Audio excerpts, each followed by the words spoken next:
आजकल जो social media है उस पर एक ट्रेंड स्टार्ट हो चुका है। एक अनक्वालिफाइड इन्फ्लुएंसर्स हैं, वो हेल्थ कोच बन के या फिर लाइफ कोच बनकर बहुत सारी चीज़ें एडवाइस कर रहे हैं, रेमेडीज प्रोवाइड कर रहे हैं। प्रोलॉन्ग्ड वही चीज़ होती जा रही है तो डेफिनेटली जो है वो साइड इफेक्ट तो दिखेगा। अब अगर ऐसा होता कि आयुर्वेदा का साइड इफेक्ट ही नहीं है तो फिर इफेक्ट कैसे होगा? तो जब आयुर्वेदा की बात आ रही है तो क्या इस पे मेडिकल साइंस एसोसिएटेड है? Let us go by the guidelines of WHO।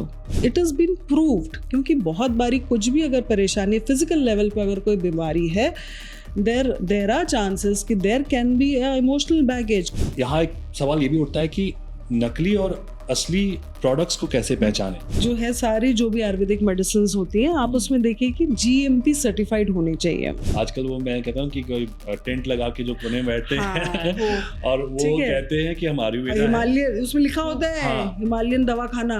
भस्म, तो क्या ये वाकई एक सेफ और साइंटिफिक मेडिसिन है या फिर एक टॉक्सिक है? Here what we are saying, use it as a medicine, okay, not as a lifestyle thing. Lifestyle. Ayurveda सिर्फ वेजिटेरियन के लिए ही है या फिर नॉन वेजिटेरियन भी आयुर्वेदा को यूज कर सकते हैं?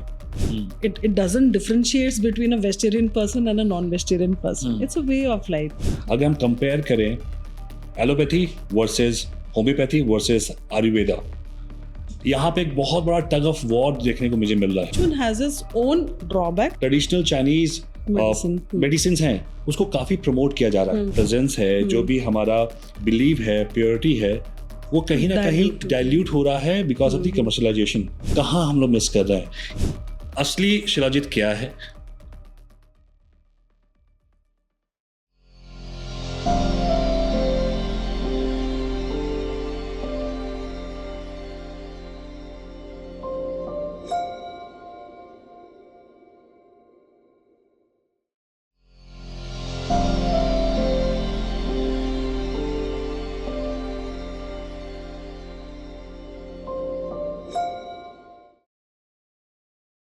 दोस्तों, हेल्थ को लेकर हमारी सोच बड़ी सीधी है।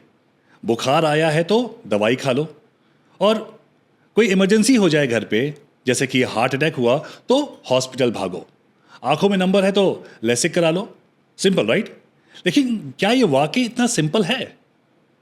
आज हम बात करने वाले हैं एक ऐसे सिस्टम की जो 5000 साल पुराना है, लेकिन आज भी लाखों लोगों के लिए एक नई उम्मीद बनकर सामने आया है।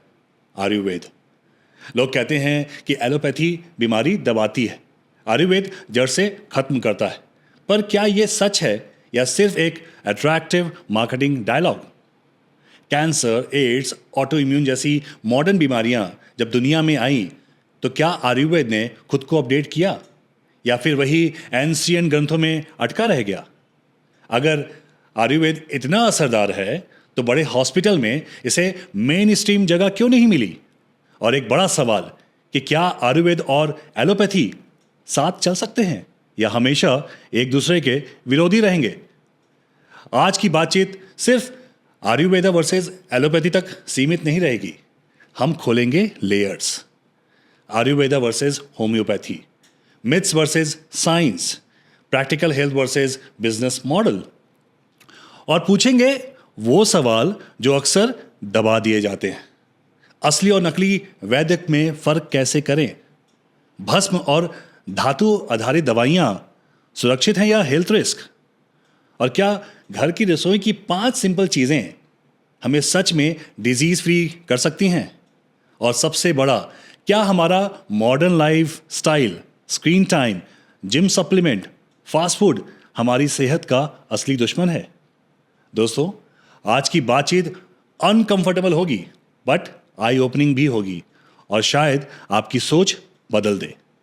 आज हमारे साथ पॉडकास्ट में हम स्वागत कर रहे हैं एक ऐसी पर्सनालिटी का जिनके पास आयुर्वेदा का 25 साल से भी ज़्यादा का अनुभव है।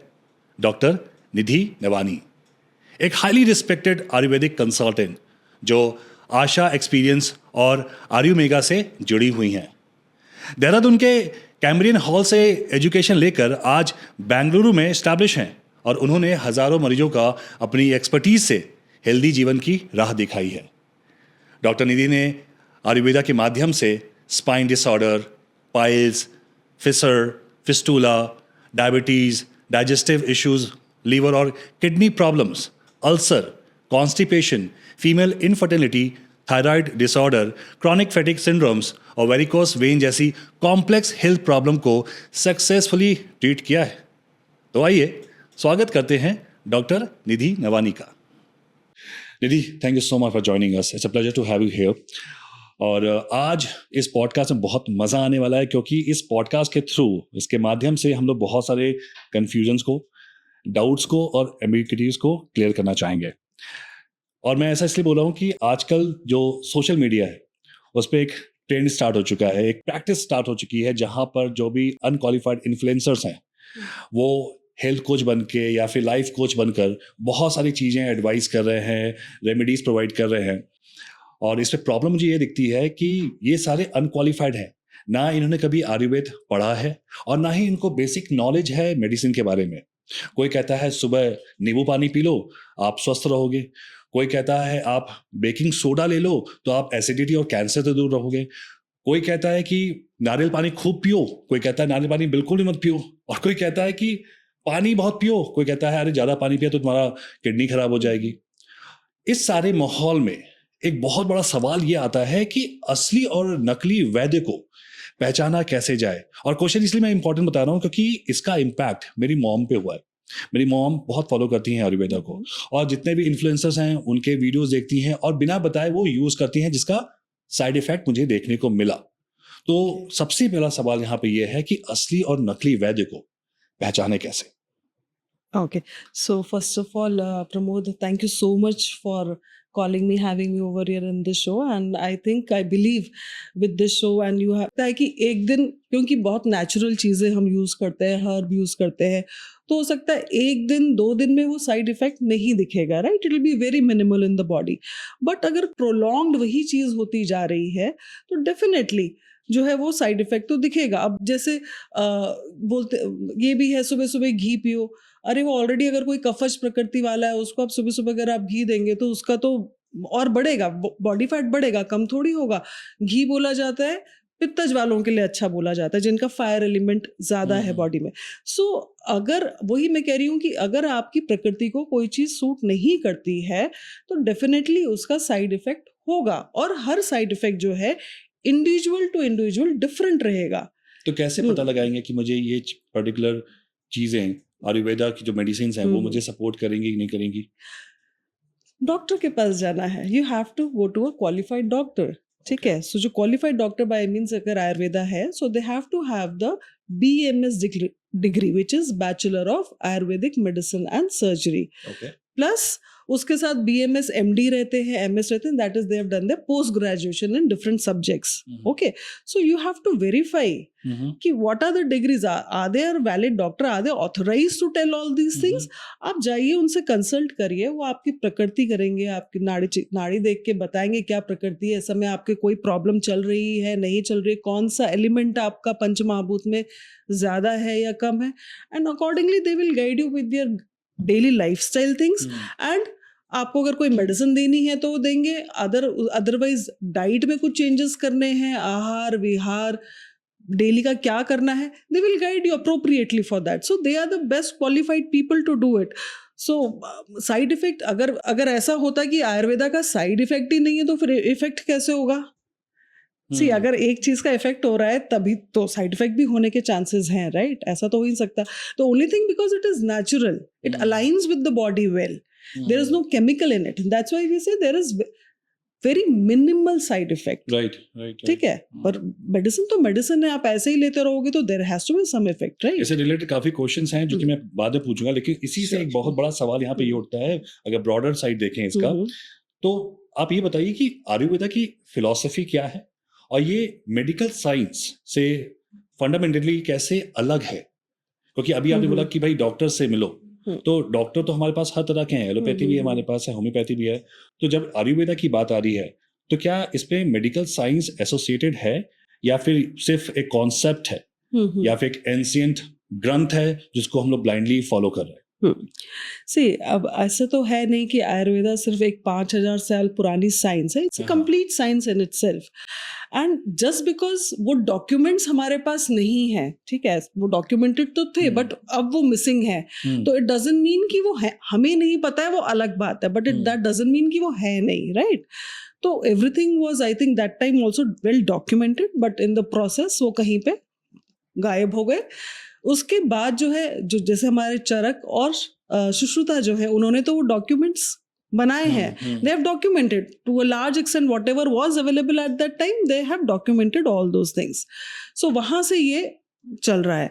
दूसरी चीज़ ये कि जैसे अब आप कह रहे हैं कि आयुर्वेदा का फंडामेंटल क्या है और एलोपैथी का फंडामेंटल प्रिंसिपल क्या है। सी, हम आयुर्वेदा और एलोपैथ की डिबेट को भी हटाते हैं। Late us go by the guidelines of WHO. What WHO has to say about a healthy person. So WHO says the state of complete mental, physical and social well-being is health, not only just mere absence of disease. ठीक है, सो WHO ही बोल रहा है कि it is not कि कोई बीमारी नहीं है तो इसका मतलब ये नहीं कि आप हेल्दी हो। It has to be, there has to be complete well being in terms of your social health, mental health and your physical health, then only a person is healthy, right?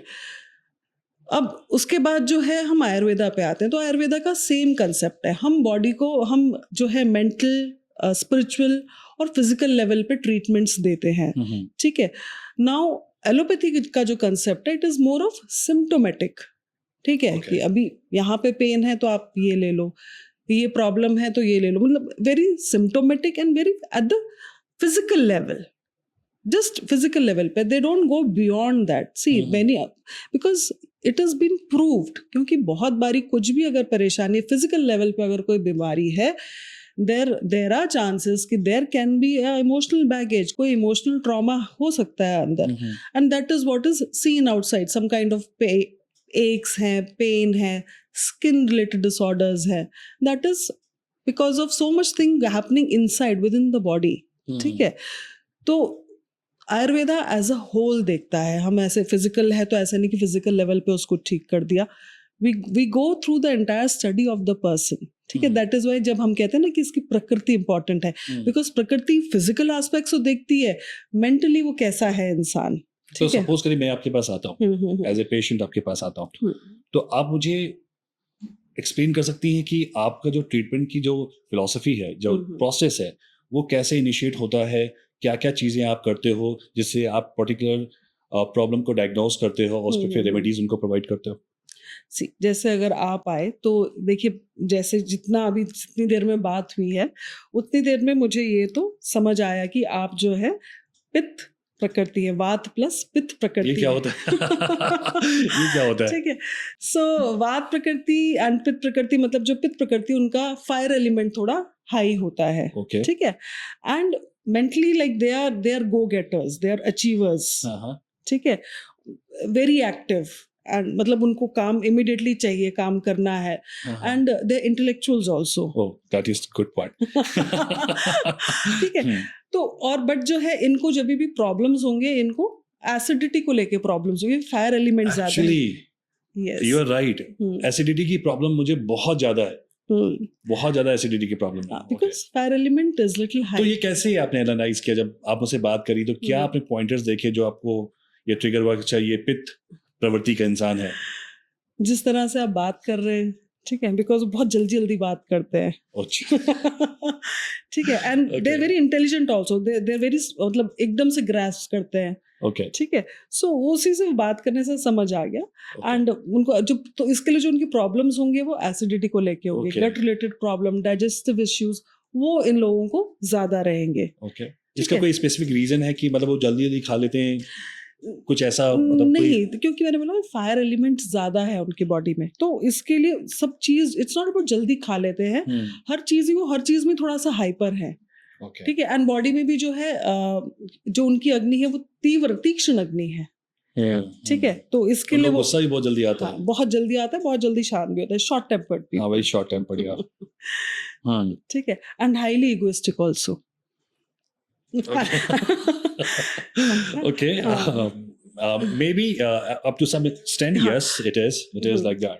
So वो see it is not because जो पंचमहाभूत जो अग्नि का जो पंचमहाभूत आप में वो थोड़ा ज्यादा है, इस Okay. वजह से it is not that it's a problem for you, but you are that way. It's in your nature. Right. ठीक है. Right. And with time, see, everyone matures and evolve. और दूसरा क्या होता है कि एज के साथ भी चीजें, जब हम बच्चे रहते हैं तब जो है हमारी कफा जो है वैसे ही ज्यादा रहता है. देन मिडिल एज जो है हमारी पित्त प्रकृति वैसे ही नॉर्मली हाई रहती है. जब आफ्टर 50-60s आप तब जो है वात प्रकृति थोड़ी नॉर्मली वैसे ही हाई हो जाती है. तो ये जो है हमारी एज के साथ भी चेंज, एक तो जो नेचुरली जो है इनबिल्ट वो है, एज के साथ भी चेंजेस उसमें आते हैं. ओके. तो जैसे आपने ये एक प्रोसेस हुआ, आप किसी की पर्सनालिटी से गेज करते हैं कि भाई इनकी प्रवृत्ति क्या है, उसके अकॉर्डिंग फिर आप अपना ट्रीटमेंट स्टार्ट करते हैं. उसके बाद तो कुछ प्रोसेस है हमारा कि आप कैसे पता लगाते हैं कि भाई मुझे क्या मेडिसिन देनी है जो कि साइड इफेक्ट ना हो. हाँ, सी जो एक तो मेडिसिन तो कई बार होता है कईयों के लिए कॉमन ही हो, क्योंकि परेशानी जिस तरह, क्योंकि उसके बेस्ड मैं जो है दवाई दूंगी. बट इसके साथ बहुत जो इम्पोर्टेंट चीज आ जाती है वो आता है अनुपान. अनुपान मीन्स हम किसके साथ दे रहे हैं, what is the medium along with you are taking the medicine. Okay. So वो डिफर हो जाता है टोटली. ठीक. So because that is very very important. Ayurveda में बताया गया कि कुछ चीजें जो है गर्म पानी से लेनी है, कुछ जो है बटर मिल्क के साथ लेनी है, कुछ को जो है हनी के साथ लेना है. ठीक है. तो वो सारी चीजें हर पर्सन टू पर्सन चेंज हो जाती हैं. ठीक है. अब वही बात है कि अब मैं तो रील फॉलो कर रही हूँ या किसी और कोई और ठीक हो गया था ये दवाई खा के तो मैंने भी उसके हिसाब से खा ली, बट इट्स नॉट नेसेसरी कि वो मुझे भी सूट करेगा, क्योंकि my body type is totally different. Okay. तो आपने जैसे बात की मेडिसिन की बात की, तो आजकल बहुत सारे प्रोडक्ट्स हैं आयुर्वेदा के नाम पे बिक रहे हैं. तो यहाँ एक सवाल ये भी उठता है कि नकली और असली प्रोडक्ट्स को कैसे पहचाने. क्योंकि मैं एग्जांपल दे रहा हूँ कि मैं अगर गिलोय जूस लेता हूँ, ठीक है, जब मैं गिलोय जूस पतंजलि का लेता हूँ तो बिल्कुल डिफरेंट टेस्ट है वो, और वही मैं डाबर या बैद्यनाथ का लेता हूँ तो बिल्कुल डिफरेंट टेस्ट है. तो अब मुझे ये नहीं समझ में आ रहा कि असली कौन से ज्यादा कड़वा, क्योंकि जो पतंजलि का बहुत कड़वा है और बैद्यनाथ और डाबर का वो एकदम नॉर्मल है, जो कि समझ में नहीं आता कि वो कड़वा क्यों नहीं है. तो कंफ्यूजन है कि कैसे पहचाने कि कौन सा असली है और कौन ज्यादा इफेक्टिव. सी जो ये हो सकता है कि उसमें डाइल्यूशन या कॉन्सेंट्रेशन का डिफरेंस हो, बट जो बेसिक एक जो है सारी जो भी आयुर्वेदिक मेडिसिन होती हैं आप उसमें देखिए कि GMP सर्टिफाइड होनी चाहिए. GMP सर्टिफाइड होने चाहिए. दूसरी चीज ये गुड मैन्युफैक्चरिंग, हमने गुड्स मैन्युफैक्चरिंग प्रोसेस. ठीक है. तो वो होना चाहिए. दूसरी चीज ये कि जो भी प्रूफ कौन करता है, जैसे अगर उस पर सर्टिफिकेशन है या हाँ GMP का वो अपने आप में सर्टिफिकेशन है, right. That I think it's a board. It's a board and so there you have to apply and get the certification done. They will do the inspection of the factory, of the manufacturing unit and everything, and then you get the certification for it. Okay.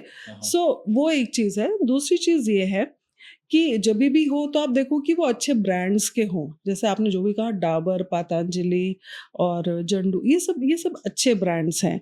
ठीक है. The problem is कि बहुत क्या आ रहा है कि आयुर्वेद में जो भी मेडिसिन है ना, एक तो उसको प्रोसेस करने का बहुत ही मतलब जो प्रोसेस उसको क्लियर करने का बहुत ही लेंदी प्रोसेस है. वो कितने लोग फॉलो करते हैं एक्चुअली वो क्वेश्चन मार्क है. ओके. ठीक है.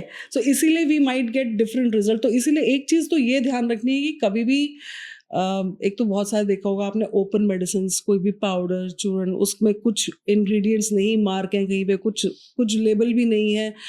वो जिसको क्वैक प्रैक्टिस हम कहते हैं, राइट. ठीक है. बैठे हैं वो पाउडर बना के दे दिया पुड़िया बांध के. एक और बात है तो जो आजकल वो मैं कहता हूँ कि कोई टेंट लगा के जो कोने में बैठते हैं और वो कहते हैं कि हम आयुर्वेदा हिमालयन, उसमें लिखा होता है हिमालयन दवाखाना, आपकी हाइट बढ़ जाएगी, आयुर्वेदा ले लो, आपका मतलब प्रसाद बढ़ जाएगा. और वो कुछ जड़ी बूटी रखी होती है, कुछ पाउडर रखा होता है, उसमें वो क्या दे रहे हैं कुछ पता नहीं है. ठीक है.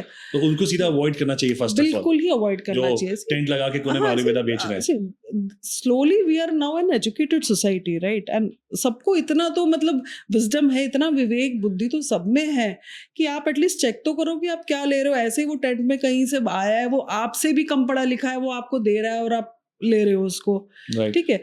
और and बहुत सारे तो स्कैम भी होते हैं, see all I think, I don't know whether that still going, but बहुत पहले अगर आपको याद होगा तो एक अस्थमा के लिए बहुत फेमस दवाई आती थी कि वो जो है फिश के अंदर दवाई जो है, हाँ, yes it yes, used to be in newspapers, वो राइट? सीधा डायरेक्टली मुंह के अंदर डालते थे हाँ, और वो अपना। कहते थे 3 दिन डेली आना है हाँ। कैंप में और अस्थमा बिल्कुल गायब। करेक्ट। ठीक है, वो इनिशियली तो बहुत चला, बहुत भीड़ रहती थी, लाइन लगी रहती थी उसके लिए, बट लेटर ऑन वो बाद में पता चला कि they used to give steroids. ठीक है, और लोग चेक भी नहीं करते थे, तो अब वो 3 दिन तो लोगों को स्टेरॉइड से अस्थमा की प्रॉब्लम है, 3 दिन तो उनको बहुत रिलैक्स हो जाता था, they used to feel good, वो कहते थे हाँ इट्स वेरी इफेक्टिव। 3 दिन बाद जो है फिर वो प्रॉब्लम वापस भी आती थी और स्टेरॉइड का साइड इफेक्ट भी पता चलता था। ठीक है, तो इसीलिए see now there are plenty of sources available to find out whether the doctor is a genuine doctor or not, ये medicines मतलब genuine है कि नहीं है, सर्टिफिकेट है कि नहीं है, they are from a good brand or not, इतनी सारी चीजें हैं जानने के लिए, तो why not find out and then take those things, right? Okay, The information is easily available. तो उस पे भी एक्सपायरी डेट जो मेंशन होता है, हाँ, उसको फॉलो करना चाहिए। बिल्कुल फॉलो करना चाहिए, बिल्कुल फॉलो करना चाहिए। ठीक है, क्योंकि उसकी पोटेंसी कम हो जाएगी, वो यूजफुल ही नहीं रहेगा। ओके, तो ठीक है, तो वाई रिस्क एनीथिंग, जो है उसको आप फॉलो करो, उसमें क्या परेशानी है? राइट। आपने अपनी कॉन्वर्सेशन में एक बहुत ही हजारों साल लिखी हुई दो ग्रंथों की बात की है, चरक संहिता और सुश्रुता संहिता, उसके बारे में बताइए। और जहां तक मैंने रिसर्च किया था, सुश्रुता को फादर ऑफ सर्जरी कहते हैं, Yes, उसके बारे में कुछ बताइए। सो चरक जो संहिता है that was written by Charak, Rishi Charak, I think in 2nd BC century. Okay, तो उन्होंने तब जो है कंपाइल किया था, जो भी स्वामी अग्निवेश से जो भी नॉलेज मतलब था, उससे पहले तो ये आयुर्वेदा सारा it is a part of Atharvaveda, but then in the long run along the time I think it got phased out somewhere. So उन्होंने वो सारा नॉलेज स्वामी अग्निवेश वाला जो था उन्होंने कंपाइल किया था, and he is known as the father of Indian system of medicine. So जो इंडियन सिस्टम ऑफ मेडिसिन है उन्होंने काफी हद तक उसको कंपाइल किया हुआ है, and mostly medicine and herbs के बारे में पूरा डिस्क्रिप्शन है। ठीक है, इंडियन आयुर्वेदिक मेडिसिन के बारे में।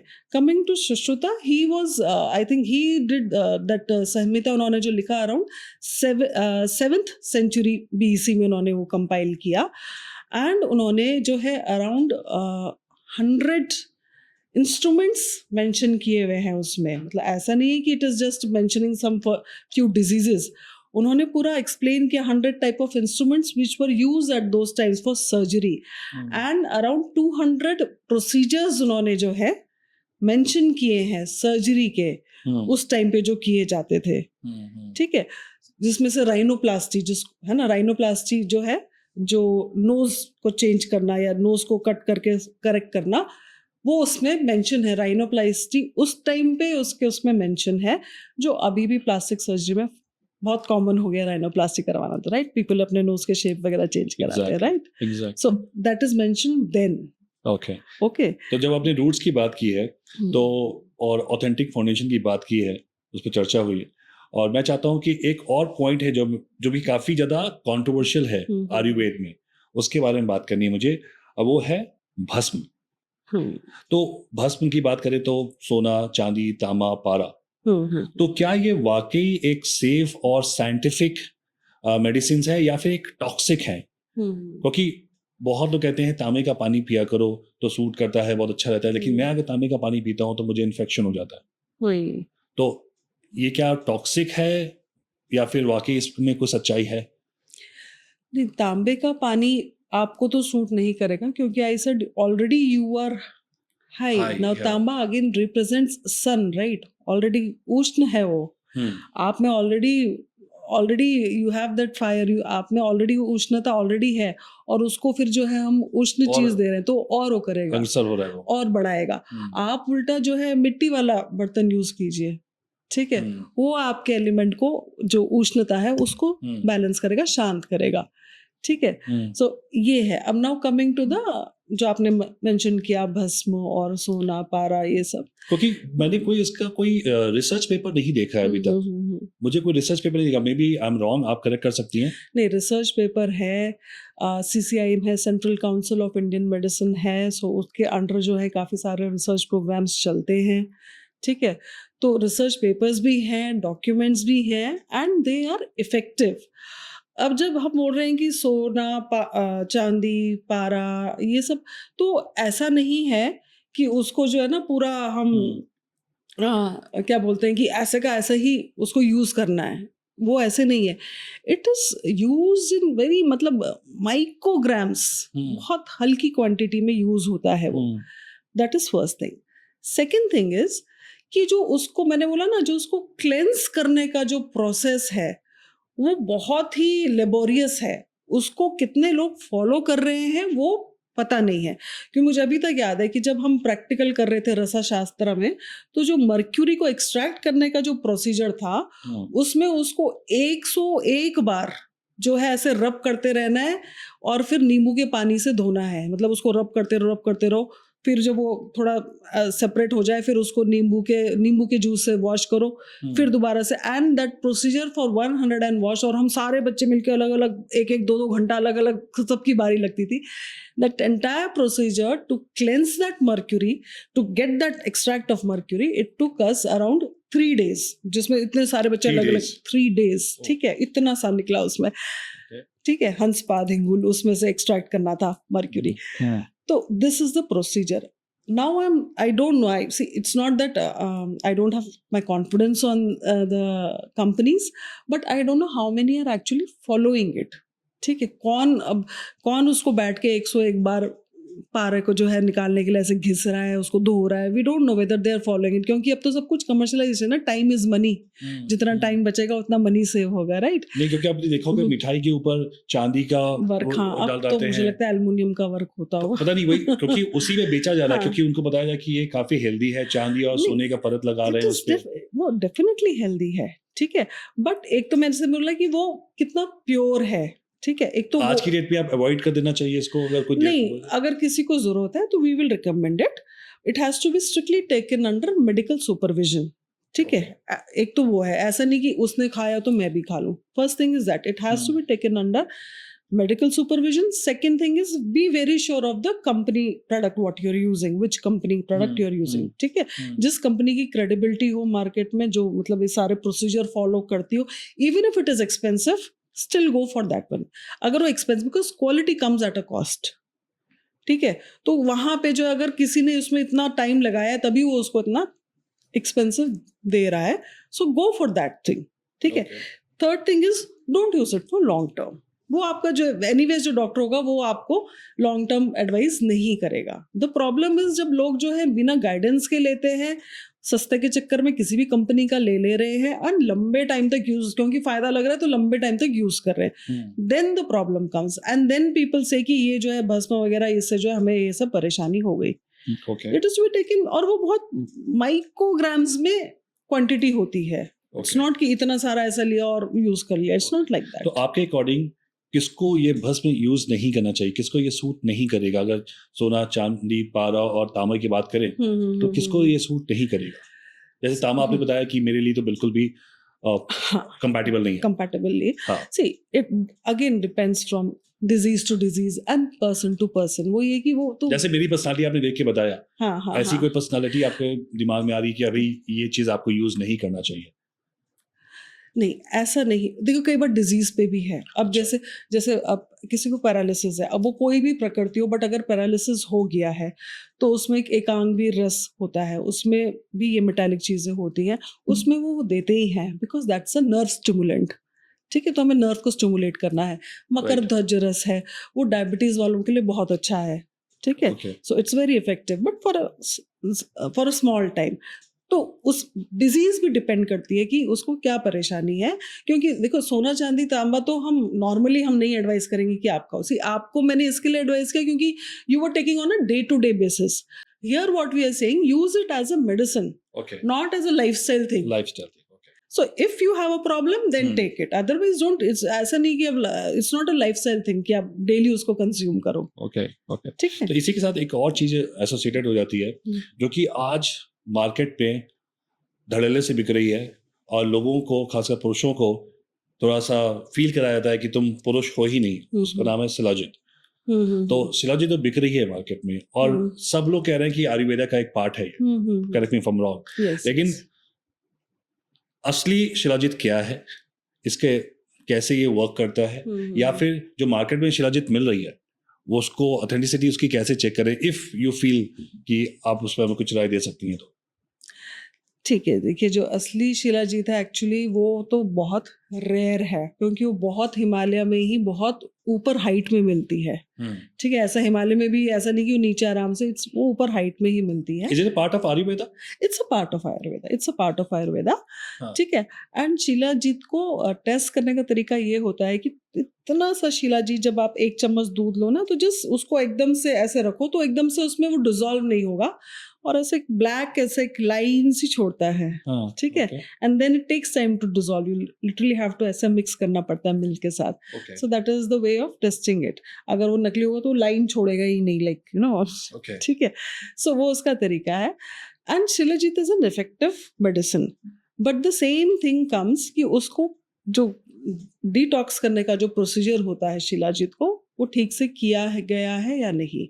उसको भी डिटॉक्स करना पड़ता है? Detox means we have to cleanse it, right? Okay. We don't get it in the purest extract because उसका extract निकालना है ना हमें okay, तो। that sense, okay. ठीक है, so उसका भी एक प्रोसेस है, वो हाँ। प्रोसीजर पूरा फॉलो हुआ है या नहीं, क्योंकि वो ये है कि बहुत सारे तो ऐसे ही मतलब कई तरह के, सो अगर आप ले कंज्यूम कर रहे हैं, so always go which is from a good brand और अ गुड कंपनी, ऑलवेज। और क्वांटिटी कितनी होनी चाहिए उसकी? Quantity again, don't go for long terms. It should be 3 to 6 months. Okay. ठीक है, 3 to 6, that's it. वो बहुत ज़्यादा जो see, it does promote health, vigor, vitality. It does promote that. It's very effective. But then there has to be a limit for everything, right? You cannot be dependent on that, only that. अगर especially if someone is taking for their vitality, especially males, so उसमें सिर्फ शिलाजीत ही काम नहीं करेगी ना, it's a complete mind game also at times, right? So ऐसा नहीं कि mind is confuse and then आप शिलाजीत ले रहे हो और it will work wonders for you, ऐसा उसमें मैजिक नहीं होता है। Everything has to be aligned, right? Your mental physical body has to be aligned, and तब शिलाजीत भी काम करेगी। तब आप शिलाजीत छोटे टाइम के लिए भी लीजिए, it will be very effective, right. तो उसके साथ ही जैसे मैं बात करूं, अश्वगंधा की बात करूं, या फिर मैं गोक्षुरा की बात करूं, ठीक है, और दे आर अदर हर्ब्स का कॉम्बिनेशन नहीं पता है, लेकिन वो ब्रीदिंग के लिए भी है, और ब्रीदिंग के लिए भी हर्ब्स हैं एक, और तो अगर ये सारे हर्ब्स को एक साथ लिया जाए तो कोई साइड इफेक्ट होता है? यस, मतलब ये तो हर्ब्स है, मतलब अगर आप देखो ज्यादा उसको क्वांटिटी में लोगे तो नहीं, जैसे कैप्सूल्स पे आते हैं। हाँ, कैप्सूल्स में है, see and they can be used as a broad spectrum and थोड़ा स्पेसिफिक यूज के लिए भी यूज किया जा सकता है। जैसे अश्वगंधा है, वो थोड़ा आपके एंजाइटी स्ट्रेस को कम करेगा, you will get a better sleep, it's a nerve stimulant. तो चीज़ें मतलब you will be relax, you will feel relax with ashwagandha, stress levels कम होंगे, नींद अच्छी आएगी। कोई भी ले सकता है, मेल फीमेल? यस, कोई भी ले सकता है जिसको थोड़ा सा भी स्ट्रेस लेवल्स हो, and at a certain age like after 30s we can say, 30s or 40s people can take it. Coming to Gokshura has totally different qualities. Gokshura is very good for kidney problems. Okay. So अब Gokshura specifically अगर किसी को कुछ kidney problem है तब हम recommend करेंगे, otherwise on a day to day purpose we would not recommend Gokshura. हाँ। अभी जैसे जिम में क्या हो गया, जितने भी सप्लीमेंट्स वाले थे, अभी अचानक से एक नया ट्रेंड स्टार्ट हो गया है कि अगर आप अश्वगंधा, गोक्षुरा और शिलाजीत ये सब अगर लेते हो तो आपकी बॉडी बहुत जल्दी ट्रांसफॉर्म होती है। ये भी बहुत अभी है, पता नहीं आपने सुना है कि नहीं, लेकिन हम लोग सुन रहे हैं क्योंकि आजकल ये बिक रहा है जिम में, right?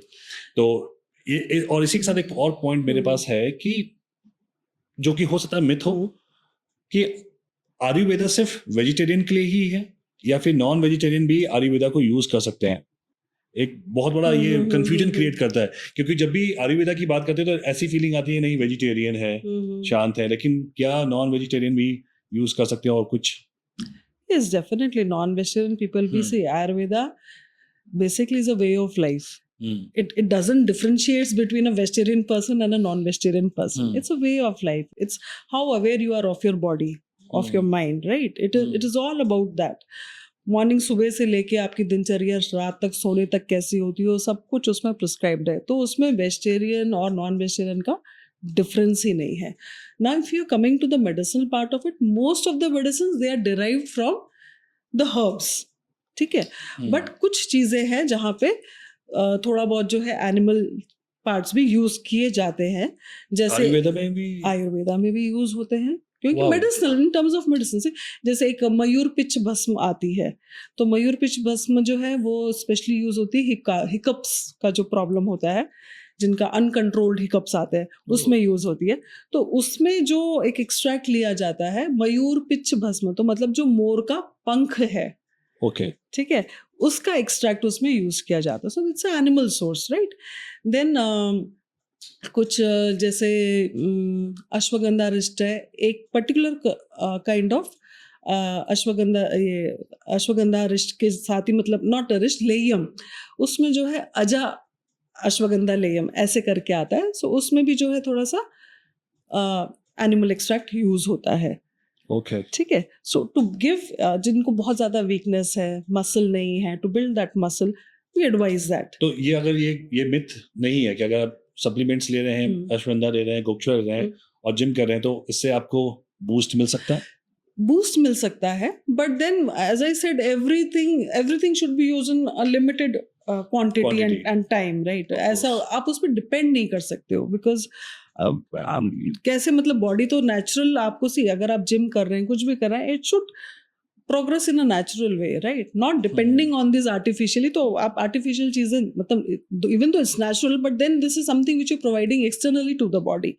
The growth should happen internally, right. Your body should be strong enough to progress in a natural way. Your muscles should develop in a natural way, not depending on the other factors. Right. So you can take it for immediate boost, but not forever. Okay. अब हमने आयुर्वेदा के strength की बात की है, controversies की बात की है, तो एक और चीज आता है जो कि नेचुरल है, वो है कंपैरिजन। अगर हम कंपेयर करें allopathy versus homeopathy versus Ayurveda, यहाँ पे एक बहुत बड़ा टग ऑफ वॉर देखने को मुझे मिल रहा है। सब प्रूव करने में लगे हैं कि हम बेटर हैं, हम बेटर हैं। अब कोई कह रहा है कि कैंसर में जो बायोप्सी होती है या फिर जो ट्रीटमेंट होता है, वो कैंसर और प्रमोट करता है, जिससे लोगों की जान चली जाती है। कुछ ऐसे भी आयुर्वेदिक स्पेशलिस्ट हैं जो कि कह रहे हैं कि आप यूज ही मत करो, आप मेरे सेंटर पे आओ, हम आपका 10 दिन के अंदर, 20 दिन के अंदर आपको हम ट्रांसफॉर्मेशन दिखाएंगे, कोई आपको सर्जरी नहीं करनी, कुछ भी नहीं करना है। तो मुझे ये समझना है कि एलोपैथी वर्सेस आयुर्वेदा, क्या ये डिबेट क्या है और ये क्यों है? See what I feel as per my view, this shouldn't be a debate, ठीक है। क्योंकि it should be a choice with the patient, ठीक है, कि उसको कौन सी पैथी में जाना है और उसके लिए उस समय पे कौन सा बेस्ट वर्क करेगा। It should be an integrated approach. Now coming to first, let us start with homeopathy. So homeopathy भी बहुत हद तक जो है, उसमें भी जो extracts हैं वो herbs के ही लिए जाते हैं। herb के extracts लेके उसको जो है, but see आयुर्वेदा में क्या है, हम उसको full form में use करते हैं, right? जैसे हल्दी है तो हम पूरा use कर रहे हैं, अश्वगंधा है तो हम पूरा use कर रहे हैं। उसमें वो क्या करते हैं, हल्दी का भी एकदम एक्सट्रैक्ट करके में निकालेंगे, then they dilute it, and वो then they dilute it with that जो 1:1000 के रेशियो में, 1:500 के रेशियो में, and they add that dilution to the pills, their sweet pills, and then they give it. But it's a kind of herbal medication, what we say, but working in a different way because they're using the extracts, not the whole herb. Okay, Ayurveda is using the whole herb, and allopathy to total different hai. It's all the chemical molecules what we use. Now coming to the part ki which one is better. See, each one has its own drawbacks because Ayurveda is slow, homeopathy is slow, allopathy is immediate. So in case of emergency, अगर कुछ emergency, अभी मुझे accident हो गया, कुछ और problem है, वहाँ मुझे emergency में जाना ही पड़ेगा. I cannot wait for Ayurveda to heal me forever, right? Okay. I have to go to the immediate pathy whatever is available. जो आयुर्वेदा है वो क्रॉनिक डिजीजेस के लिए अच्छा है, ठीक है, जहाँ पे लिवर प्रॉब्लम है, हार्ट प्रॉब्लम है, ठीक है, कई बारी हार्ट के वीक मसल्स हो जाते हैं, so for all that, cholesterol levels high हैं, आपके बीपी जो है लॉन्ग टर्म से हाई है, आपके एंजाइटी रिलेटेड इश्यूज हैं, आपके गट इश्यूज हैं, डाइजेस्टिव एलिमेंट्स हैं, ठीक है, वो आपके बहुत जल्दी, डायबिटीज है, ठीक है, डायबिटीज के जो और साइड इफेक्ट्स हैं, ठीक है, ये देखिए क्या होता है कि अब जैसे अगर किसी को डायबिटीज है, उसको जो है मेडिसिन, एलोपैथी सपोज वो मेडिसिन खा रहा है, बट ओवर द टाइम क्या हो रहा है, तो उस एलोपैथी मेडिसिन का साइड इफेक्ट है, और साथ में diabetes, because high sugar level की वजह से भी इफेक्ट है। सो उसको क्या है, जल्दी न्यूरोपैथी डेवलप होता है। न्यूरोपैथी मीन्स नर्व्स वीक हो जाएंगे, Okay. रेटिनोपैथी डेवलप हो जाएगा, आईज मसल्स वीक हो जाएंगे, नेफ्रोपैथी किडनी में प्रॉब्लम आ जाएगी। ठीक है, तो ये सारे एसोसिएटेड प्रॉब्लम्स हैं जो सिर्फ एक डायबिटीज की वजह से आ रहे हैं। Okay. अब अगर वही इंसान, अगर ठीक है जो उसका एलोपैथी मेडिसिन है या इंसुलिन है वो उसको कंटिन्यू रखे, हम कह रहे हैं साथ में उसमें आप आयुर्वेदिक मेडिसिन भी ले लो, एटलीस्ट क्या होगा कि जो आपके साइड इफेक्ट जो आ रहे हैं, जो लिवर पे जो टॉक्सिसिटी आ रही है, जो किडनीज पे जो प्रॉब्लम आ रही है, जो न्यूरोपैथी है, रेटिनोपैथी है, एटलीस्ट दैट विल रिड्यूस। तो एक साथ दोनों को ले सकते हैं? बिल्कुल ले सकते हैं, बिल्कुल ले सकते हैं। Under medical supervision it can be taken. Okay. So I am of the view that जहां पे जो काम कर रहा है प्लीज इसको इंटीग्रेट कीजिए और लीजिए। whatever works best for your body, it should be the choice of the patient and the doctor should integrate all the pathies, क्योंकि it should be in the interest of the patient। ठीक है, doctor के interest में काम नहीं है यहाँ पे, या पर्टिकुलर पैथी को प्रमोट करने का काम नहीं है। जो पेशेंट जिससे उसको फायदा लग रहा है उसको आप वो दीजिए, अगर दोनों चीजों से लग रहा है दोनों दीजिए, क्या प्रॉब्लम है? Okay. ठीक है। आपने होम्योपैथी की बात की, तो होम्योपैथी को बेसिकली प्लेसिबो कहते हैं लोग, बहुत लोग प्लेसिबो बोलते हैं और बोलते हैं कि मीठी गोलियां ये तो राइट। तो उसके इस टर्म से क्या आयुर्वेदिक की क्रेडिबिलिटी पे हार्म होता है, हर्ट होता है कि ये बात जब बोला जाता है कि नहीं यार ये भी नहीं, बकवास आई है? Think no, I think that is change earlier probably, because क्योंकि ये तो वेस्टर्न कल्चर प्रमोट कर रहा था ना आयुर्वेद को, प्लेसिबो जैसा। ठीक है, ये तो वहां पे प्रमोट हो रहा था। See what has happened probably earlier, तो I think before the Britishers were there, Ayurveda and Unani were the pathies. We were Right. not aware of the allopathy pathy, right? So it happened when the Britishers came. So Right. what happened when Britishers came? Then the downfall of Ayurveda or Unani or homeopathy तो खैर बाद में ही आया, but then that happened. जो हमारा traditional system था वो तो नीचे हो गया, and they promoted the allopathic system of medicine, that because that is what they knew of. ठीक है, एंड ओवर द इयर्स जब वो चले भी गए, क्या हुआ कि वो जो ऑलरेडी प्रमोट कर चुके थे एलोपैथिक सिस्टम ऑफ मेडिसिन वो रह गया। अब धीरे धीरे जैसे इंडियन गवर्नमेंट्स आई, दे स्लोली स्टार्टेड एनकरेजिंग आयुर्वेदा। पहले तो बहुत कम था, लाइक आयुर्वेदा का बजट ही नहीं होता था। ठीक है, so but now I think जब से the new government has come, slowly Ayurveda के ऊपर भी फोकस हो रहा है, and that awareness is coming amongst people, and specially जो वेस्टर्न कंट्रीज है वहां पे अब ये प्लेसिबो नहीं है। अर्लियर क्योंकि they didn't knew the effects of it, right? And during the pandemic many things change, so now they themselves understand the power of Ayurveda, they follow Ayurveda. Now we see, now they travel all across the globe Uttarakhand to come, देखिए आप उत्तराखंड में जाइए, ऋषिकेश में दे promoting Ayurveda now, right? वहाँ पे तो पूरा उसको आयुर्वेदा टूरिज्म ही वहाँ पे प्रमोट हो रहा है। हिमाचल में भी थोड़ा प्रमोट हो रहा है, केरला में तो already it is everywhere, right? They come all across the globe to take treatments over here, so how can it be a placebo now? तो लेकिन ये आप हैं जो पहली ऐसी आयुर्वेदिक डॉक्टर हैं जो कि ये बात बोल रही हैं, वरना अगर हम सोशल मीडिया पे देखते हैं अच्छे अच्छे डॉक्टर, और अगर हम राजीव दीक्षित की भी बात करें जो कि अपने टाइम के बहुत अच्छे थे, उन्होंने भी यही कहा है कि एलोपैथी आपको बेवकूफ़ बना रही है, या आपसे पैसे एक्सट्रैक्ट किए जा रहे हैं, आपका शरीर को और ख़राब किया जा रहा है। क्योंकि उस समय कहा जाता था जब एलोपैथी कह रही थी कि भाई आप कैंसर हो जाए, एड्स हो जाए, ऑटो इम्यून की बीमारी हो जाए तो आपका आयुर्वेदा काम नहीं कर सकता, उसमें आपको इमरजेंसी में आपको एलोपैथी ही लेनी पड़ेगी। लेकिन अभी क्या हो रहा है कि अभी आयुर्वेदिक जो स्पेशलिस्ट हैं, जो डॉक्टर्स हैं, वो कह रहे हैं कि अगर कैंसर है तो हम ठीक करेंगे आपको, आके आप यूज करिए। तो ये जो अगर मैं आपसे पूछूं, आपका दृष्टिकोण देखूं यहाँ पे कि नई बीमारियां जो आ रही हैं, कैंसर हो, चाहे एड्स हो, चाहे वो इम्यून सिस्टम हो, आप उसको कैसे देखती हो और क्या सजेस्ट करती हैं कि एलोपैथी और आयुर्वेदा? ओके, देखिए अब जैसे आपने बोला कैंसर, तो कैंसर कोई नई बीमारी नहीं है, वो आयुर्वेदा भी मेंशन है, अर्बुद नाम से है वो बीमारी, पूरा चैप्टर है डेडिकेटेड उसके लिए, एंड सुश्रुता में भी उसकी अर्बुदा की सर्जरी वगैरह भी मेंशन है। ठीक है, नाउ द थिंग इज कि which pathy is better for it. So जब देखिए क्या होता है कि कैंसर जो है ना, बिकॉज कई बार वो आइडेंटिफाई होने में ही टाइम लग जाता है। ठीक है, so when it is already at stage 3 and stage 4, उस टाइम पे जो है जो भी इमरजेंसी या जो एलोपैथिक जो बता रहे हैं, क्योंकि एटलीस्ट वो उसको उस समय पे थोड़ी लाइफ तो दे रहे हैं। ठीक है, तो आप, मुझे नहीं लगता कि उसमें आपको you should go to the allopathy doctor. I prefer going to the allopathy doctor. What at the same time you can do, you can also visit a Ayurvedic consultant and take the Ayurveda therapies for it. Now I'll come to the thing कि क्यों ऐसे करो आप, क्योंकि at least allopathy में क्या हो रहा है कि आपको इमीडिएट क्योर तो मिल रहा है, ठीक है, जो जैसे अब क्या कहते हैं कीमोथेरेपी। सो कीमोथेरेपी जब आप देते हैं तो वो तो सेल्स को डिस्ट्रॉय करता है, वेदर वो कैंसर सेल है चाहे वो नॉर्मल सेल है, वो तो आइडेंटिफाई नहीं करता, ठीक है, तो उसके साइड इफेक्ट्स बहुत ज्यादा हैं। तो बट क्या करें, आपको उस समय पे कैंसर सेल्स को एट एनी कॉस्ट तो किल करना ही है, राइट? तो that is what chemotherapy is doing for you. So आप वो लीजिए, बट साथ में अगर उसको आप आयुर्वेदा जोड़ देंगे, आयुर्वेदा की थेरेपी या मेडिसिन ले लेंगे, तो उसका जो रिजुविनेशन है, जो उसके साइड इफेक्ट है, वो कम हो जाएंगे। तो एटलीस्ट जो पेशेंट जो है बहुत वीक हो जाता है, उसको मतलब after chemotherapy like almost like the life is gone, they become so weak, जो उसकी जो रिकवरी है will be faster with the help of Ayurveda. Okay, so I am not saying कि एलोपैथी मत लीजिए, सिर्फ आयुर्वेदा ही लीजिए, या एलोपैथी आयुर्वेदा मतलब ओनली एलोपैथी लीजिए। I am saying why can't it be a combination of both the things?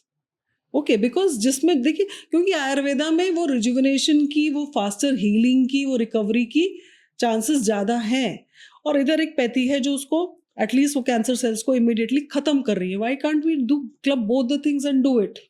That question I already wanted to discuss, but वो थोड़ा मैं आपसे बाद में पूछूंगा। लेकिन इसी के साथ एक जो क्वेश्चन मेरे दिमाग में आ रहा है कि अगर मेडिकल सिस्टम की तुलना कर रहे हैं, कंपैरिजन कर रहे हैं यहाँ पे, तो हम अगर ग्लोबल लेवल पे जाते हैं, ठीक है, और हम चाइना की बात करते हैं, तो चाइना में जो ट्रेडिशनल चाइनीज मेडिसिन हैं उसको काफी प्रमोट किया जा रहा है, हर जगह प्रमोट किया जा रहा है। आपको हर जगह उनके हॉस्पिटल्स मिल जाएंगे।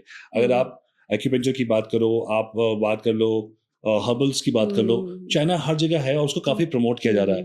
तो अगर फिर हम इंडिया की बात करें, जो कि हमारे जड़ में है, आयुर्वेदा जड़ यही है, और एक नॉलेज सिस्टम है, उसको इतना प्रमोशन नहीं मिल रहा है, उसको प्रमोट नहीं किया जा रहा है।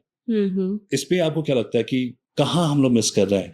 कि क्या ये हमारा पॉलिसी की कमी है, या फिर हमारा कुछ रिसर्च की कमी है, या फिर एक परसेप्शन बन चुका है, एक परसेप्शन का इशू है कि भाई नहीं, ये तो या तो हमारे ग्रैंड मदर्स की रेमेडीज हैं, या फिर यार अल्टरनेटिव्स हैं। तो उस पे आप क्या राय देना चाहेंगे?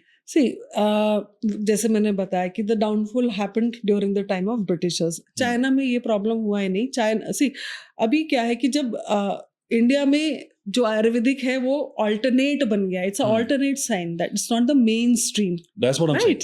सो that has been a fault, क्योंकि वो ऐसा हो गया, Britishers they set that policy, right, कि this is the first line of medicine, and by default हमारा माइंड का कंडीशनिंग भी ऐसे हो गया इतने सालों में कि we also look towards allopathy as first line of treatment. बहुत सारे लोगों को तो आयुर्वेदा भी होता है करके अब पता चल रहा है कि देयर इज ऑल्सो सम कुछ और भी चीजें हैं which we can discover, right? This is one thing. Now slowly government is coming up with those policies. देखिए, पहले तो जो है इंश्योरेंस में कवर भी नहीं होता था आयुर्वेदा, बट अब जो है सो मेनी जो हेल्थ इंश्योरेंसेज हैं, they are providing coverage for Ayurvedic treatments. Okay, so वो सब अवेयरनेस हो रही है, पॉलिसीज गवर्नमेंट धीरे धीरे ला रही है, इंफॉर्मेशन एक्सचेंज होते हैं, क्या बोलते हैं, सीएमईज वगैरह कंडक्ट होती हैं, कॉन्फ्रेंसेस कंडक्ट होती हैं इंटरनेशनल लेवल्स पे आयुर्वेदा के लिए। तो वो सब गवर्नमेंट अब प्रोग्राम धीरे धीरे कर रही है। जो पूरा आयुष डिपार्टमेंट है वो उसको प्रमोट कर रहा है, इंफॉर्मेशन एक्सचेंज हो रही है, मैंने बताया कॉन्फ्रेंसेस वगैरह करवाते हैं। उसके अलावा there is a massive shift what I feel, because मैं खुद जो है ऐसे 2 प्लेटफॉर्म पे काम करती हूँ जो ऑनलाइन प्लेटफॉर्म्स हैं, where I consult the on one platform I consult, it is known as Asha, I consult the European clients, ठीक है। सो उनको कंसल्ट करते हैं, दे वांट, अगर मुझे लगता है मेडिसिन है सो भी provide them the medicines. अगर medicines का जरूरत नहीं है, if they can travel all the way to take some therapies, Panchakarma therapies, they travel all the way and get the therapies done over here. Same as one more platform I consult, it is Televeda, जो US patients के लिए हम करते हैं. So for the same system, अगर उनको therapy का जरूरत है, they come all the way according to their comfort and convenience, and medicines चाहिए तो वो हम उनको पहुँचाते हैं. बट वो सारा देखिए अवेयरनेस है तभी तो हो रहा है, और ऐसा नहीं है कि वहाँ पे मतलब गवर्नमेंट ने कुछ एक्सचेंज प्रोग्राम नहीं किए होंगे। एंड सेंटर्स भी ओपन है अब तो, आई थिंक यूरोप में भी महर्षि के सेंटर्स ओपन है, यूएस में भी हैं। तो एक क्वेश्चन आपके लिए ये भी है कि अगर जब आप बता रही हैं कि अवेयरनेस हो रहा है, गवर्नमेंट सपोर्ट कर रही है, यस। अगर देखा जाए तो आयुर्वेदा को जो पॉपुलैरिटी मिली थी ना, वो कोविड के time milli.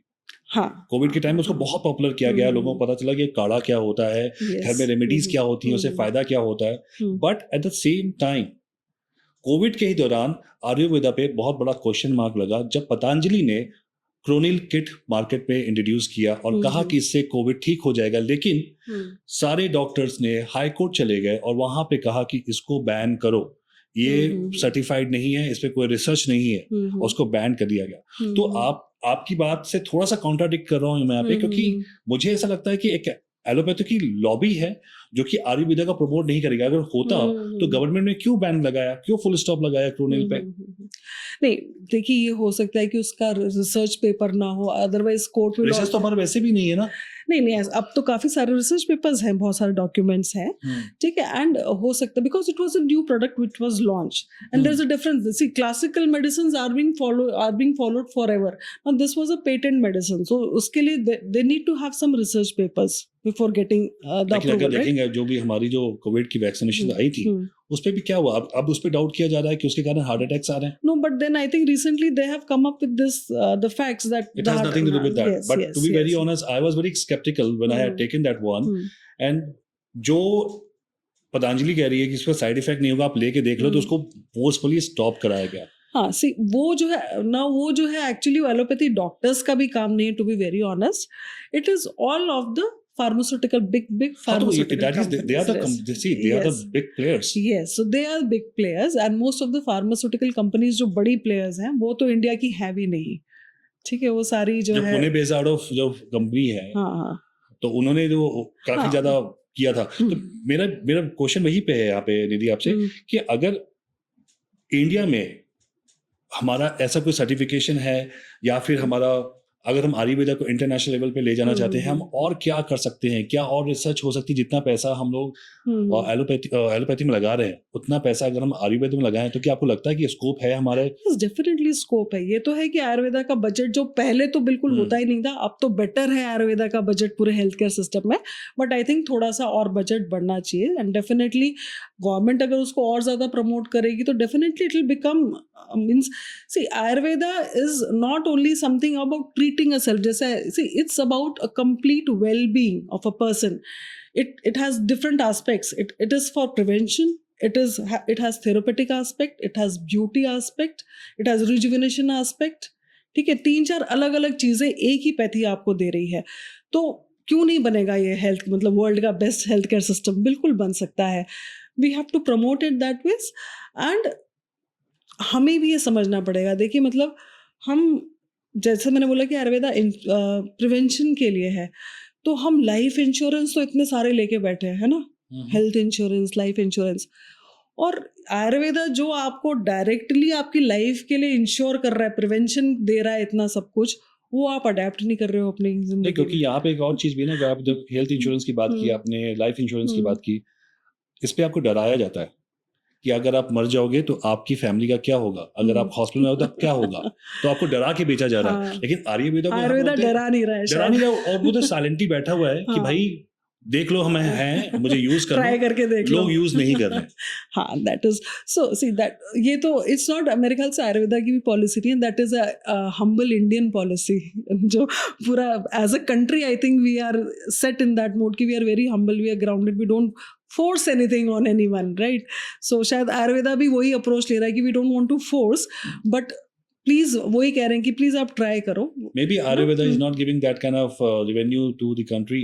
Why I am telling you, because अगर हम योगा की बात करें, योगा को ग्लोबल योग कहते हैं, योगा नहीं, योग कहते हैं, योग ग्लोबल लेवल पे चला गया है, राइट? आज हमारे जो टॉप लीडर्स हैं इंडिया के, वो जाके डिफरेंट कंट्रीज में प्रमोट कर रहे हैं, योगा करके दिखा रहे हैं कि भाई योगा से ही होगा। That is what they are talking about, but nobody is talking about the benefit of having Ayurveda anywhere. Of course you have a very specific people who talk about the कि भाई आयुर्वेदा से क्या क्या बेनिफिट मिलता है, लेकिन मैंने ये देखा कि गवर्नमेंट से कोई पॉलिसी निकल के आए या फिर निकल आए? स्लोली होगा, वो भी होगा। और अब जैसे योग बोले तो योगा भी, तो yoga is a part of Ayurveda. लेकिन हाँ, of course it is a part of Ayurveda, ठीक है। सो क्योंकि आयुर्वेदा में वो भी पढ़ाया जाता है, इट्स इंक्लूडेड। जब हम थेरेपीज करते हैं तो we do guide people with certain yogas, meditation, which is very important, ठीक है। We do guide people with that also. तो it's a part of Ayurveda only. अगर वो योगा प्रमोट हो रहा है तो definitely I am very much sure कि धीरे धीरे जो हमारे एम्बेसडर्स हैं, हेल्थ केयर एम्बेसडर्स, वो दूसरे कंट्रीज में जाएंगे and there will be a information exchange and शायद वो प्रमोट करेंगे।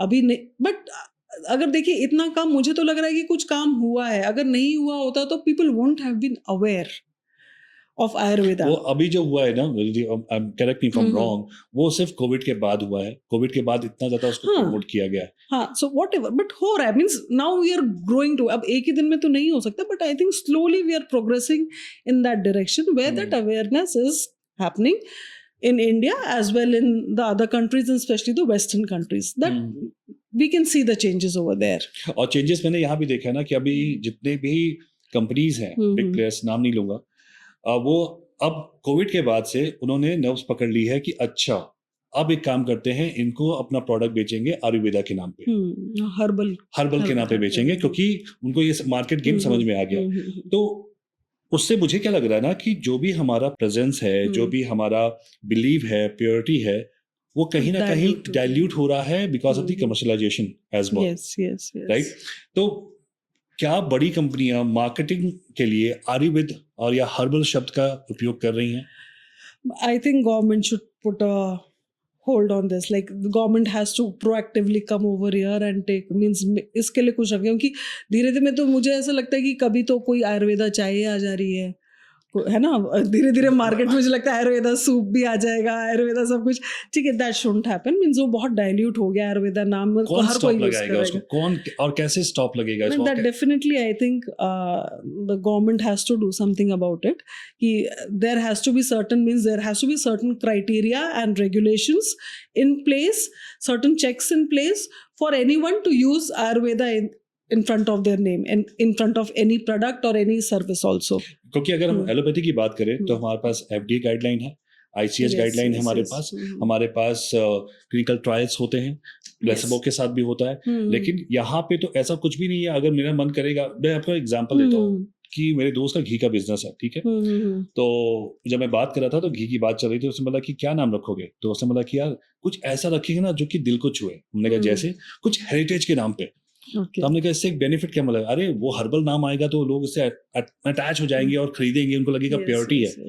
तो ये जो हमारा जो प्रिंसिपल है, जो आयुर्वेदा का प्रिंसिपल है, कॉन्सेप्ट है, उसको जो इम्प्लीमेंट किया जा रहा है तो कोई उससे पूछ भी नहीं रहा है। अभी मैं छोटा सवाल इसलिए भी पूछूंगा आपसे कि अभी पतंजलि की बात करूं, मैं पतंजलि के बहुत फेवरेट होता है कि पतंजलि इज लाइक, ऐसा लगता है कि वो मतलब सतयुग है, ऐसा फील होता है मुझे। लेकिन अब जब मैं पतंजलि को देख रहा हूं तो मुझे लग रहा है पतंजलि तो नूडल्स बना रही है, पतंजलि पेस्ट बना रही है, पतंजलि कॉस्मेटिक प्रोडक्ट्स बना रही है।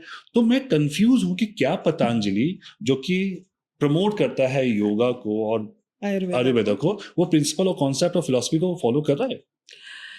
देखिए क्या है, आई थिंक वो क्या कर रहा है पतंजलि, एटलीस्ट वो ये कोशिश कर रहा है हमारी इंडियन पॉपुलेशन को to push towards a save healthy lifestyle. क्योंकि जैसे अब आपकी जो भी आपने प्रोडक्ट्स मेंशन किए, नूडल्स है, बिस्किट है, शैम्पू है, ठीक है, वो पुश कर रहा है slowly to use, these are all what lifestyle products, right? So at least धीरे धीरे आपको उस तरफ अलाइन तो कर रहा है कि आप वो केमिकल वाली चीजें छोड़ो। मैं अदर वे अराउंड देख रहा हूँ उसको। हम लोग यूज कर रहे थे आंवला, रीठा, शिकाकाई बाल धोने के लिए, आपने बोला कि आप ये यूज करो, अचानक से आप बोलो शैम्पू करो जिसमें झाग बढ़िया सा आएगा, और सिर्फ आपने लगा दिया है आगे लेबल कि आंवला, रीठा, शिकाकाई इसमें मिक्स है। और जितने भी आप देखोगे, आयुर नाम ले रहा हूँ, आयुर, वैद्यनाथ, पतंजलि, सबने ये लगा रखा है। तो मैं कंफ्यूज हूं कि यार जब झाग आ रहा है आपके शैम्पू में तो केमिकल ही हुआ ना वो, तो सल्फेट, तो फिर कैसे फिलॉसफी को क्या पतंजलि पे क्यों नहीं है क्वेश्चन मार्क लग रहा कि ये केमिकल क्यों नहीं? पतंजलि पे भी आई थिंक क्वेश्चन मार्क्स तो लगे ऑन एंड ऑफ बहुत बारी। सी नाउ द थिंग इज कि जो कर सकता है, see it's a matter of comfort and convenience also now आज की जनरेशन के साथ। अब अगर मैं आज की जनरेशन को, क्योंकि मुझे याद है कि मेरी माँ तो ऐसे ही हेयर वॉश करती थी, वो आंवला रीठा शिकाकाई हर बारी जो है वो बॉईल करके, फ्रेश बॉईल करके, वो जब तक हम उनके काबू में, कंट्रोल में थे हमारी माँ के, तो हमारे भी बाल वैसे ही धुलते थे, ठीक है। बट धीरे धीरे जैसे आगे हॉस्टल गए, फिर we got busy with our life, तो वो आंवला रीठा शिकाकाई अब पॉसिबल नहीं है करने के लिए, right. It's a matter of comfort also. तो अब मैं मार्केट से जाके शैम्पू खरीदने का ऑप्शन है मेरे पास for my comfort level, right. तो बट अब अगर शैम्पू पिक करते हुए मैं वहाँ पे अगर 10 जो है मेरे पास शैम्पू हैं जिनमें पूरे केमिकल्स ही भरे हुए हैं, और यहाँ पे 1-2-3 शैम्पू और है जिसमें जो है आंवला रीठा शिकाकाई है, हाइबिस्कस है, या अलग उसमें आयुर्वेदिक प्रोडक्ट्स है, अगर मुझे वो चॉइस मिल रहा है तो मेरे लिए तो अच्छा है ना भाई। कुछ नहीं करने से कुछ तो कर रहे हैं, Why can't we see that way? Otherwise तो अगर मैं मेरे बच्चों को बोलूँ, वो तो कहेगा क्या, मतलब मेरा बच्चा तो सीधा बोले मतलब you want me to go and buy that आंवला रीठा shikakai boil and then use? वो कहेगा मैं यहाँ पे पढ़ूंगा, काम करूंगा, या मैं जो है बैठ के तुम्हारा ये बॉयल करूंगा। सो इट्स जो कर सकता है बहुत अच्छी बात है, very good, see they should be doing it. But अब हम 5000 साल पहले तो नहीं रह रहे ना, we are staying in 21st century, so what ever alliance with us, क्योंकि टाइम कंस्ट्रेंट भी है हमारे पास। तो आयुर्वेदा प्रमोट कैसे हो रहा है इस केस में, जैसे आप बता रही हैं? क्योंकि एटलीस्ट प्रोडक्ट्स में तो यूज हो रहा है, एटलीस्ट मैं उतना तो एफर्ट कर रही हूँ कि I don't pick up those 10 shampoos and I pick the 11th और 12th number shampoo which has some herbal products in it, okay, so that at least I avoid the total chemical things there. At least इसमें 100% नहीं है, चलो 70% ही उसमें herbs हैं, तो कुछ तो है, rather than using 100% chemicals. So that's a difference. आपने, हम लोग हेल्थ के लाइफस्टाइल की बात कर रहे हैं, डेली रूटीन की बात कर रहे हैं, डेली हैबिट्स की बात कर रहे हैं, तो कुछ ऐसे प्रोडक्ट्स मैं आपसे जानना चाहूँगा कि उनका कॉम्बिनेशन क्या है। जैसे अगर मैं, वो कौन कौन से फूड कॉम्बिनेशन हैं जो कि टॉक्सिक होते हैं, अगर आयुर्वेदा उनको कंसिडर करता है कि ये नहीं लेना चाहिए? अच्छा, देख बहुत कॉमन जो है, एक तो आयुर्वेदा जो कहते हैं, क्योंकि वो कहते हैं कि वो वीर्य विरुद्ध है, मतलब उनकी जो इंटेंसिटी है, मतलब उष्ण और शीतल, मतलब गर्म और ठंडा के हम उसको मेजर करते हैं, तो उनकी जो इंटेंसिटी है कई फूड्स की अलग अलग होती है, या वीर्य विभाग होता है। तो इसमें जो है, जैसे एक है कॉमन फिश एंड मिल्क, वो एक साथ नहीं लेना चाहिए, विरुद्ध आहार है। फिश और मिल्क एक साथ नहीं लेना चाहिए। ओके, मिल्क और सॉल्ट भी नहीं लेना चाहिए एक साथ। ये कॉम्बिनेशन है क्या? ये कॉम्बिनेशन अभी तो जो हमारा पास्ता बनता है उसमें तो होता ही है ना। ओके, मुझे नहीं पता थी बात। ठीक है, बट अभी क्या है, अब लोग कहेंगे जी हम तो खा रहे हैं, हमें तो कुछ नहीं हो रहा है। अरे तो आप अभी एक बार खा रहे हो, 2 बार, थोड़ा अभी तो इंडिया में इतना कंट्रोल लेके आप डेली तो नहीं खा रहे हो उसको, राइट। वंस इन अ वाइल खाते हो तो उतना इफेक्ट नहीं दिखेगा, but to be consumed on daily basis it should not be done, ठीक है। फिर जैसे बोलते हैं गर्म और ठंडा एक साथ, अगर आपने गर्म चीज ली तो उसके ऊपर ठंडी चीज नहीं लेनी, वो भी in fact it will give you, और वो तो वो तो हमें पता भी चलता है, लो तो एकदम से गला पकड़ जाता है, राइट। वो है। उसके अलावा फिर जैसे एक और बहुत कॉमन है कि शहद को गर्म करके नहीं लेना चाहिए। It can be consume but not in a, गर्म नहीं करना है शहद को कभी भी। ओके, हाँ, it should not be consumed in this thing. जो नेचुरल फॉर्म में आप कंज्यूम कर सकते हो, दैट इज गुड। ओके, ठीक है, तो यही 3-4 हाँ, मतलब हैं काफी सारे हैं, but these are the common ones which you can follow. अभी मैंने नोटिस किया हल्दी को बहुत प्रमोट किया जा रहा है कि हल्दी एंटीबायोटिक है, इन्फ्लेमेशन को कम करती है, ये वो। तो हल्दी का रहस्य क्या है? क्या है हल्दी? वाकई कौन सी हल्दी अच्छी है? कच्ची हल्दी, या फिर जो हम लोग सब्जी में डाल रहे हैं वो हल्दी, या फिर जो पाउडर आ रहा है वो, कौन सा है? देखिए, नाउ एज आई टोल्ड, जो हल्दी अपने आप में it's an anti inflammatory thing, ठीक है। एंड जो उसका जो बेसिक मॉलिक्यूल, दैट इज जो एंजाइम है उसमें करक्यूमिन है, जो इफेक्टिव है, जो इन्फ्लेमेशन को दूर करता है। अब you spoke about 3 different forms of हल्दी की, कच्ची लेनी है कि वो गांठ वाली लेके पाउडर करना है, या पाउडर ही यूज करना है। तो सबसे पहले अब देखिए, जो कन्वीनियंस है, तो are you buy from a store that packet and you open that packet एंड आप पाउडर यूज़ करो, वो सबसे कन्वीनियंट फॉर्म है यूज़ करने के लिए अगर, ठीक है। बट उसमें हमेशा रिस्क है कि उसमें जो है वो अडल्ट्रेटेड हो सकता है, कितना प्योर है और कितना उसको यूज़ कर रहे हैं प्रॉपर तरह से, that can be a question mark. So जो बेस्ट यूज़ है वो तो कच्ची हल्दी का है, बिकॉज एकदम प्योरेस्ट फॉर्म में है। बट देन वो ये कि वो कन्वीनियंस की बात है कि नहीं, कितने लोग कच्ची हल्दी को लाएंगे, उसको घिसेंगे और फिर यूज़ करेंगे। तो अगर कोई कर सकता है तो बहुत अच्छी बात है, that is the best way to use it. Indian scenario में जो हमारा घर का जो खाना बनता है बिना हल्दी के होता ही नहीं है। So we put in most of the vegetables and the curries, we use it. उतने में ही जो उसका करक्यूमिन हमें चाहिए बॉडी के लिए, दैट इज़ सफिशिएंट। पर अगर किसी को बॉडी में इन्फ्लेमेशन है या जैसे चोट लग गई, तो आपको याद होगा अगर चोट लग जाती थी तो हल्दी वाला दूध पिलाते थे, दैट इज़ वो फास्टर, हल्दी का लेप भी लगाते थे। हाँ, तो इंटरनल इन्फ्लेमेशन को जल्दी कम करेगा। तो अगर किसी को ऐसे परेशानी है देन वो जो है हल्दी वाला दूध ले सकते हैं, ओके, ठीक है। अदरवाइज नॉर्मल जो इंडियन किचन में जितना हम यूज़ करते हैं, अपने खाने में हम यूज़ करते हैं, ऑल द करीज सब्जी में यूज़ होता ही है, that is sufficient, do not take it extra. Okay, if someone को किसी को परेशानी है, then we can add in the milk and consume it, that should be sufficient. It should not be consumed, उससे ज्यादा कंजम्पशन की जरूरत नहीं कि लोग हल्दी घोल घोल के पी रहे हैं, उतनी जरूरत नहीं है। ओके। और ये रॉ फूड जो होते हैं, जैसे सैलेड की बात करें, इसका क्या मिथ है? मतलब कोई कहता है कि भाई आपके लिए बहुत हेल्दी है, कोई कहता है आपके डाइजेशन में बहुत प्रॉब्लम होने वाली है, इसका क्या मिथ है? अच्छा, सी रॉ फूड्स का वही मैंने बताया कि कोई भी चीज़ जो है, जो आयुर्वेद जो है बोलता है आपकी प्रकृति क्या है उस पर डिपेंड करता है। अब जो रॉ फूड्स हैं, अगर आप कफ वाले को दोगे उसके लिए वो अच्छा है, क्योंकि उसकी बॉडी में already kapha is at the higher level, ठीक है, ऑलरेडी फैट है उसको, तो उसके लिए अच्छा है।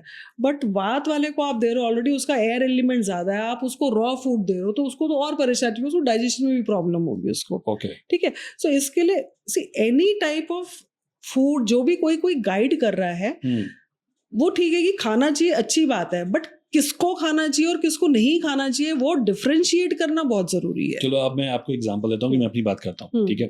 आपको मैं बताऊँ मेरी डेली रूटीन क्या है, ठीक है। आप मुझे बताना कि मैं कहाँ पे गलत हूँ और क्या मुझे नहीं लेना चाहिए, ठीक है। जैसे मैं सुबह जब उठता हूँ तो सबसे पहला काम करता हूँ कि मैं गर्म पानी के साथ मैंने एक पाउडर बनाया है जिसपे मैंने दालचीनी, मेथी, अजवाइन और सौंफ, इसका पाउडर बनाया है, थोड़ा सा डाल के मैं पीता हूँ। उसके बाद मैं आधे घंटे के बाद मैं फिर हल्दी की 2 टैबलेट्स आती हैं कैप्सूल, वो लेता हूँ। और उसके साथ मैं लेता हूँ जो पहाड़ी लहसुन आता है ना, कश्मीरी जो होता है, हाँ कश्मीरी, वो मैं लेता हूँ 3 या 4 ग्लोब्स लेता हूँ उसके, वो ले लिया। उसके बाद मैं कहता हूँ कि आधे घंटे के बाद मेरा एक आंवला का जूस और पतंजलि और बैद्यनाथ सब यही सब का है, और एलोवेरा एंड गिलोय और नीम और जामुन, ये 3-4 चीजें का जूस मैं थोड़ा थोड़ा लेता हूँ, मिक्स नहीं करता हूँ, लेता हूँ, ये लिया। और उसके बाद मैंने एक स्पेशल अपना जूस बनाया हुआ है, तो उस जूस में जितने भी सब्जियां हैं, जिसमें हमारा बीटरूट हो गया, आंवला हो गया, पालक है, लौकी है और कच्ची हल्दी है, और ये सबका एक मैं जूस निकालता हूँ, ये मैं पीता हूँ। तब तक मैं अपना कोई भी ब्रेकफास्ट स्टार्ट नहीं करता जब तक मैं ये कंप्लीट नहीं करता हूँ। क्या ये सही है या फिर ओवर है? आई थिंक आप नहीं, सही तो है, बट आई थिंक आप इसको डेली ना कंज्यूम किए। जो पाउडर आप ले रहे हो वो तो ठीक है, जो आपने बताया वो it works like it will detox, okay, तो ठीक है, वो ठीक है। उसके बाद आपने बताया जो आंवला वगैरह का जूस है, that is also okay, that is all healthy and vitamin C और वो सब अच्छा मिल जाएगा आपको, वो भी आप डेली लीजिए, ठीक है। 2 टैबलेट आप हल्दी के ले रहे हैं, दैट आई वुड रिकमेंड कि बीच बीच में थोड़ा गैप दे दीजिए।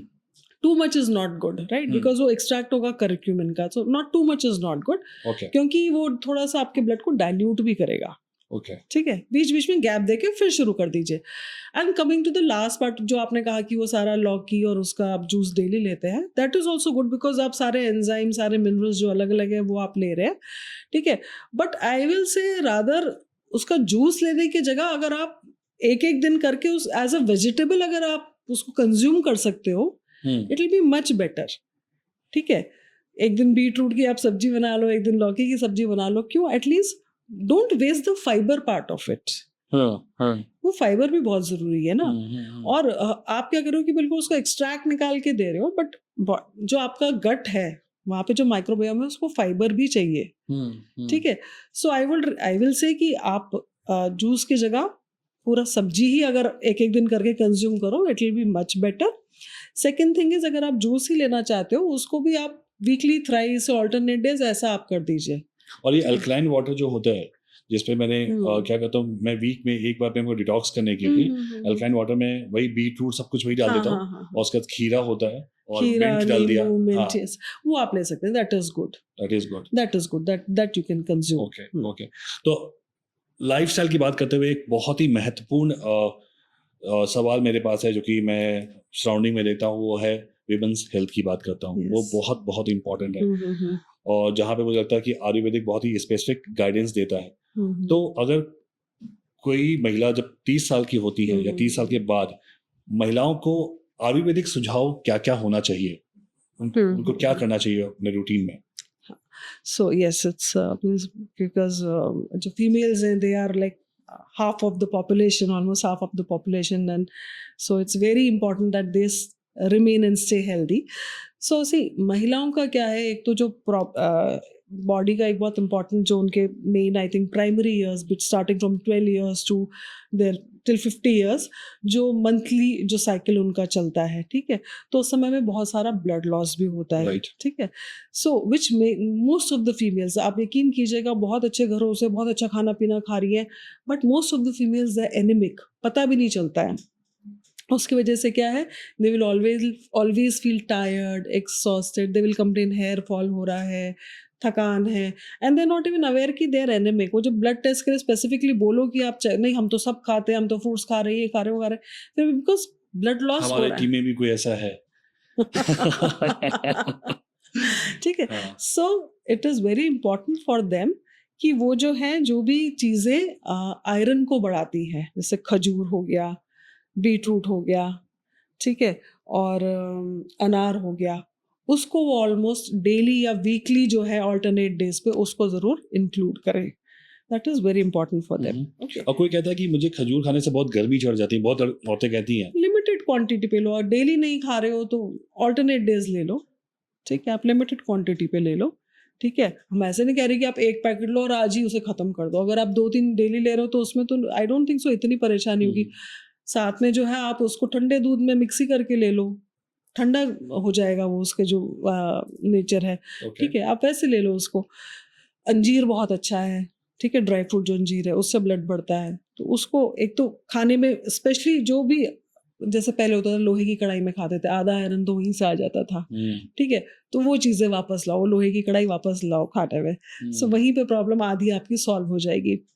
So first thing, they have to be little more aware of what is going inside there, ठीक है, क्योंकि फीमेल्स के लिए देखिए जब 40 या 45 क्रॉस हो जाता है ना, तो उसके बाद तो body is on the downfall, तो नहीं कहेंगे, ऑन डिजेनरेटिव, डिजेनरेशन हो रहा है उसमें अब. तो बहुत इंपॉर्टेंट है कि जो मैं आज खा रही हूँ वो मुझे अब नहीं, वो 10 साल बाद काम आएगा, ठीक है. तो इसके लिए they have to be very mindful of what is going inside. Second thing, we are very careless about our physical exercise, क्योंकि जैसे ही अब 45-50 हिट होगा ना, तो मसल मास गिरना शुरू हो जाएगा. अगर आपने उस समय पे कुछ भी स्ट्रेंथ ट्रेनिंग अपनी बॉडी के लिए या मसल्स के लिए नहीं करी, तो 60-65 के होना देखना, वो जो बेंड करना शुरू हो जाता है, स्ट्रेंथ नहीं रहती हाथ में, ग्रिप लूज हो जाती है, दैट ऑल हैपेंस क्योंकि आपने अपनी मसल पे काम ही नहीं किया. दीदी, आपने एक जो मंथली पीरियड की बात की थी औरतों में, बहुत ही बड़ा एक कंसर्न दिखता है मुझे, क्योंकि जब मैं अपनी बहन को देखता हूँ या किसी को देखता हूँ काफ़ी पेन होता है, तो मम्मी ने एक बार बोला था कि काले तिल और गुड़ से बेनिफिट मिलता है. ये क्या मिथ है, क्या बाकी सच्चाई है इसमें, काले तिल और गुड़ खा लो तो? हाँ, सी काले तिल और गुड़ से जो है, बिकॉज गुड़ जो है is rich in iron content, okay, ठीक है, एंड काले तिल में B12 होता है, ठीक है. सो वो जो है it relaxes your muscles also at that time, ठीक है. एक तो जो आपका क्या है कि उस समय पे ब्लड लॉस हो रहा है, तो एटलीस्ट वो कॉम्पनसेट हो रहा है, उसमें जो आयरन और B12 है वो कॉम्पनसेट हो रहा है बॉडी को. दूसरा thing, it suits your muscles also at that time, gives you strength also. So आधा तो मतलब पेन भी, and it becomes very exhausting for the females at that time. So at least it provides that them the strength and vitality. तो गुड़ और तिल अच्छा combination है. It's a good combination. Okay. Menopause को कैसे देखता है आयुर्वेद और क्या सुझाव देता है जो लेडीज मोनोपोज से गुजर रही हों? सी एक तो सबसे पहले मेनोपॉज जो है ना वो एक ऐसी एज में होता है लेडीज़ के लिए कि when they are like after 45 और फिर अर्ली 50s लेट 40s, तो उस एज में क्या है कि एक तो बच्चे उनके बड़े हो गए होते हैं, ठीक है, उनके ऑलमोस्ट सेटलमेंट की तैयारी हो रही थी, या तो they are of the marriageable age और अदरवाइज जो है उनके करियर के वो, तो एक तो वो मेंटली वैसे ही वहाँ पे इंगेज होती है। सेकंड, जो उनके अपने पेरेंट्स हैं या इन लॉज हैं वो और एज हो चुकी होती है, सो मोस्ट ऑफ देम उनके अपने कुछ मेडिकल इश्यूज चल रहे होते हैं उनके पेरेंट्स के, ठीक है। और इधर फीमेल का जो ऑलरेडी अपना मेनोपॉज हो रहा है कि where she is undergoing lot of physical changes, body में जो है ब्लोटिंग बढ़ जाती है, बॉडी फैट बेली फैट बढ़ जाता है because the hormonal changes are happening, mood swings होते हैं, हॉट फ्लशेस हो रहे हैं, ठीक है। और ऊपर से जो है ये डिस्ट्रैक्शन अपनी तो ज़िंदगी में जो चल रहा है वो चल रहा है, साथ में ये डिस्ट्रैक्शन और है कि एक जो हमारे जो पेरेंट्स हैं उनकी स्ट्रगल अलग है, बच्चों की तरफ है उसकी तरफ स्ट्रगल है। So it's a very difficult phase for a female. उसको उस समय पे अपना दिमाग भी जगह पे रखना एक्चुअली जो है थोड़ा मुश्किल होता है because she is her self undergoing so many hormonal changes, ठीक है। वो बेचारी कोशिश कर रही है, वेट बढ़ ही रहा है, बढ़ते ही जा रहा है, कम ही नहीं हो रहा है, उसको समझ नहीं आ रहा है, फिर वो डॉक्टर के पास जाए, क्यों मेरा वेट बढ़ रहा है, क्यों बॉडी पूरी ब्लोटेड हो गई है, देन ठीक है, then and I don't know how many actually they approach doctor. तो अगर वो डॉक्टर को अप्रोच करते हैं तब वो समझाते हैं कि it's a natural process, it will settle down, आपने बस you just relax and calmly face करो इसको, ठीक है। मेनोपॉज में जो आयुर्वेद का कहाँ पे रोल आता है कि वो क्या सजेस्ट करते हैं? यस, तो बहुत सारे जो हैं क्या, जब ऐसे फेज होते हैं तो एलोपैथी में जो है they put them under HRT। HRT is hormonal replacement therapy. So they replace those hormones जो नेचुरली बॉडी में अब बनने कम हो गए या बंद हो गए फीमेल्स के लिए। बट आयुर्वेद में क्या है, there are natural herbs, again medicines, and there are medicines and therapies in Ayurveda.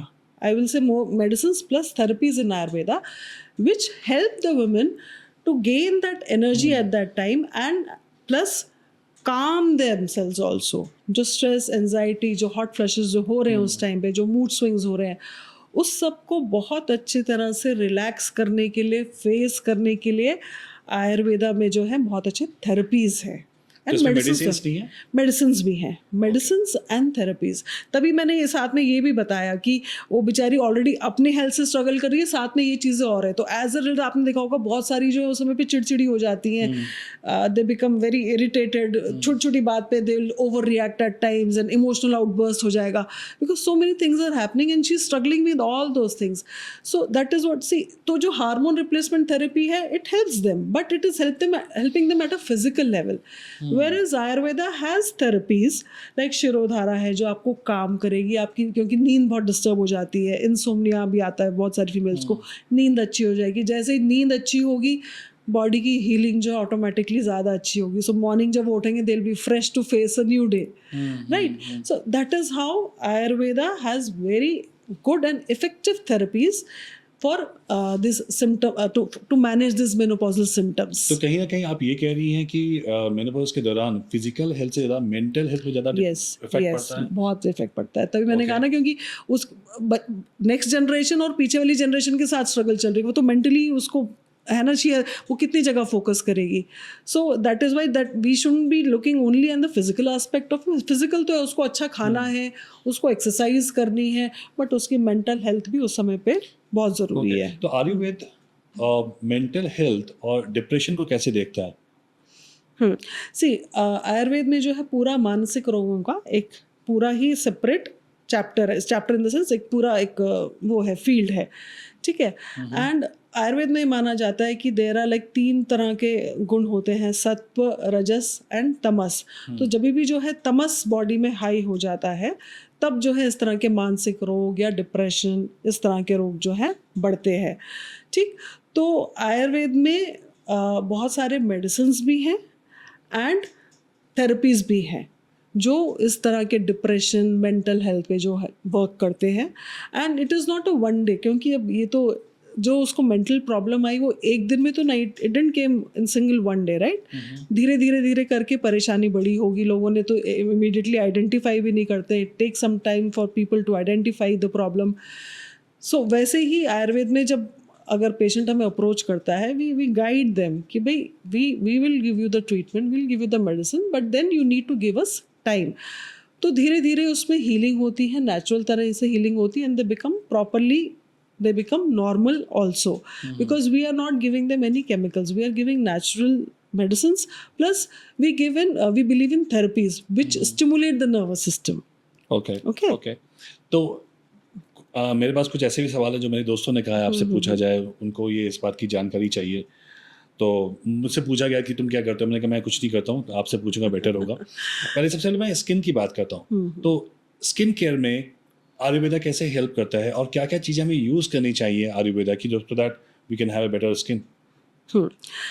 Okay, so सबसे पहले तो पानी ज़रूर कंज्यूम करना है, ठीक है? आई विल रिकमेंड एनी, बहुत ज़्यादा नहीं, but at least minimum 2 to 3 litres of water any person should consume in a day. The reason Bing, जितना आप पानी पियोगे उतना जो है यूरिन पास आउट होगा, यूरिन के साथ आपके बॉडी के टॉक्सिन्स नेचुरली फ्लश आउट होंगे, ठीक है? डाइट में आपको वेजिटेबल्स, सैलड वो ज़रूर लेना चाहिए, थोड़ी क्वांटिटी में लो। फ्रूट कोई भी जो आपको पसंद है वो आप लीजिए, सीजनल फ्रूट लीजिए, आपकी चॉइस का लीजिए, बट एक फ्रूट डेली कंज्यूम कीजिए। द रीज़न बीइंग कि ये सब में फाइबर है, जितना फाइबर कंज्यूम करोगे your gut health will be good, and constipation का प्रॉब्लम नहीं होगा, मोशंस क्लियर होंगे, again the toxins will naturally get flushed out from the body, ठीक है? उससे जितना गट हेल्दी होगा उतना जो है आपका स्किन बेटर रहेगा, ठीक है? टॉक्सिन्स बॉडी से बाहर जाएंगे। So these are 2 basic things which anyone should do to have a healthy skin. Ayurveda में स्किन को बोलते हैं कि जैसे जो है ना मिल्क को बॉईल करते हैं और फिर वो मलाई बनती है, तो ऐसे ही आयुर्वेदा में बोलते हैं कि जो हमारा जो ब्लड है, ब्लड में अगर कुछ भी प्रॉब्लम आएगा वो हमारे स्किन पे रिफ्लेक्ट करेगा, ठीक है? तो अगर ब्लड प्योरीफाई, अगर कुछ भी इम्प्योरिटी है ब्लड में या जो टॉक्सिन्स है ब्लड में, अगर वो हैं तो वही जो है ब्लड स्किन पे दिखेंगे, जैसे एक्ने है, पिंपल्स है। तो आयुर्वेदा में बहुत सारी जो है ऐसे दवाइयाँ हैं, स्पेशली जैसे नीम है, it's a blood purifier, okay, ठीक है? Haldi also to some extent is a blood purifier. तो वो हम जो है कॉमनली, नीम तो हर कोई कॉमनली यूज़ कर सकता है, उसमें कोई प्रॉब्लम नहीं है। It can be applied externally also, it can be taken internally also. It's the best medicine because it's a blood cleanser, blood purifier. वो कंज्यूम कर सकते हैं। तो जो आयुर्वेदा के जो मास्क आते हैं या फिर जो मिक्स आते हैं उसको लगाई चेहरे पर, बिल्कुल लगा सकते हैं, बिल्कुल लगा सकते हैं। Okay, just see that they are from a good brand. तो इंटरनल ज़्यादा मैटर करता है या एक्सटर्नल यूज ज़्यादा मैटर करता है? Both it has to be both. मैंने वो बैलेंस तो करना पड़ेगा, सिर्फ एक्सटर्नल से नहीं होगा, ओके, ठीक है? जो हमारी external health, that is the reflection of what ever is going inside, and उससे भी ज़्यादा ज़रूरी है मेंटल हेल्थ, राइट, ठीक है? और यहाँ पे भी एक और बहुत चीज़ फेमस हो गई है, वो है इंटरमिटेंट फास्टिंग, जो कि बहुत लोग कर रहे हैं, आज 16 घंटे की फास्टिंग कर रहे हैं। क्या आयुर्वेदा में इसका जिक्र था कभी? आयुर्वेदा में इसका जिक्र नहीं था, बट आयुर्वेदा में जो लंघन जो है वो एक it's a part of therapy, लंघन क्रिया। क्योंकि जब भी इनडाइजेशन की प्रॉब्लम हो या कुछ और बीमारी हो तो सबसे पहले उनको बोलते हैं इसको लंघन दीजिए। लंघन मीन्स बहुत कम खाना, ठीक है? गैप पे देते हो, बहुत कम खाना देते हैं, that's a natural way of healing. Second thing, जो टोटल हमारा इंडियन लाइफस्टाइल था, तो उसमें आप देखिए कि पहले 2 ही टाइम का खाना होता था, ठीक है? भाई शाम का खाना शाम होने से पहले 6-7 बजे तक एक टाइम का, जैनिज्म में तो अभी भी है कि दे बिफोर वो सनसेट से पहले ही खा लेते हैं वो लोग, तो राइट, तो 6-7 बजे तक खाना हो जाता था। उसके बाद they will have a early sleep and they will rise up early around 4-5 in the morning में जो भी दूध वगैरह था, दूध चाय वगैरह वो लिया, and that basic meal they used to have around 11 or 12 o'clock, जो अच्छा हैवी मील होता था, ठीक है? वो 2 टाइम ही खाना हो। तो धीरे धीरे जो है ये ब्रेकफास्ट, लंच, डिनर ऐसा आ गया, तो इट वॉज ऑलवेज देयर। तो ये तो देखो, आप साइकिल देखो, अगर मैं 6-7 बजे सो जा रही हूँ और उसके बाद जो है कुछ मैं जो फर्स्ट मील है, if I am taking around 6 or 7 early in the morning, तो अपने आप ही 12 आवर्स का विंडो अपने आप ही हो गया, राइट? तो ये, और अगर वो हैवी मील 11 बजे लेते हैं तब वो अराउंड 14 आवर्स का विंडो हो गया, आई थिंक 14 और 16 आवर्स. जो इंटरमिटेंट फास्टिंग है, it says there has to be a gap of there has to be a window of 16 hours of fasting and 8 hours of eating period. ठीक है. सो वो naturally वैसे ही था तब तो. पहले तो उसमें आयुर्वेदा की भी बोलने की जरूरत नहीं है. I think that was a normal way every Indian was eating back those days. Slowly as progress happened और ये लाइट वगैरह सब अवेलेबल है तो हमारा टाइम बढ़ गया, हमारा लाइफ स्टाइल चेंज हो गया. That is why we eat now 3 times a day, 2 times snacks, and we have added so many things to it. But basically I think initially तो ऐसे ही था वो. ठीक है. So 6 to वो it's a good way up. I think now also व्रत का जो कॉन्सेप्ट था वो भी यहीं से आया था. जब व्रत yes है ना. व्रत देखा जाए, वीकली वंस फास्टिंग है या एकादशी में जो है एवरी फोर्टनाइट फास्टिंग है, वो भी यहीं से आया था. कॉन्सेप्ट वही था लेकिन लोगों ने इसका धर्म का नाम दे दिया है. Yes, they made it into a religious tradition. Religious में कर दिया है. लेकिन जहाँ देखा जाए मुझे व्रत यही था कि अपने शरीर को डिटॉक्स करने का एक तरीका था. डिटॉक्स कीजिए, रेस्ट दीजिए, बॉडी को हील होने दीजिए नेचुरल तरीके से. सो intermittent fasting, yes, it works because it was always there. I think in our Indian lifestyle it was always there. और ऑलमोस्ट आपने वो क्वेश्चन का आंसर कर दिया. लेकिन ये क्वेश्चन मेरे दोस्त से आया तो मैं उसको पूछूंगा ही. अक्सर कहा जाता है कि रसोई में जो कुछ चीज़ें हैं बहुत यूज़फुल होती हैं, चाहे वो हल्दी हो, अदरक हो, तुलसी हो, दालचीनी हो, लहसुन हो. क्या ये 5 सिंपल चीज़ें आपको वाकई डिजीज़ फ्री कर सकती हैं अगर इसका हम लोग यूज़ सही ढंग से कर रहे हैं तो? Yes, जैसे अदरक है, adrak is very good for digestion. Okay, so it will aid your digestion. तो हम पीते ही अदरक वाली चाय, नॉर्मली सब पीते ही हैं. दूसरा आपने बोला दालचीनी, again effective for liver problems and gut health also. So yes, वो ले सकते हैं. तुलसी, हल्दी. Tulsi very good for cough. ठीक है, जो भी सारे कफ सिरप में अब तो तुलसी आने लगा है. So very good for that. So वो ले सकते हैं. हल्दी अगेन बॉडी का एंटी इन्फ्लेमेशन के लिए इट इज़ गुड. 5th लहसुन जो है कोलेस्ट्रॉल के लिए बहुत अच्छा है. सो ये सब कंज्यूम, ये तो हमारे किचन में वैसे ही है.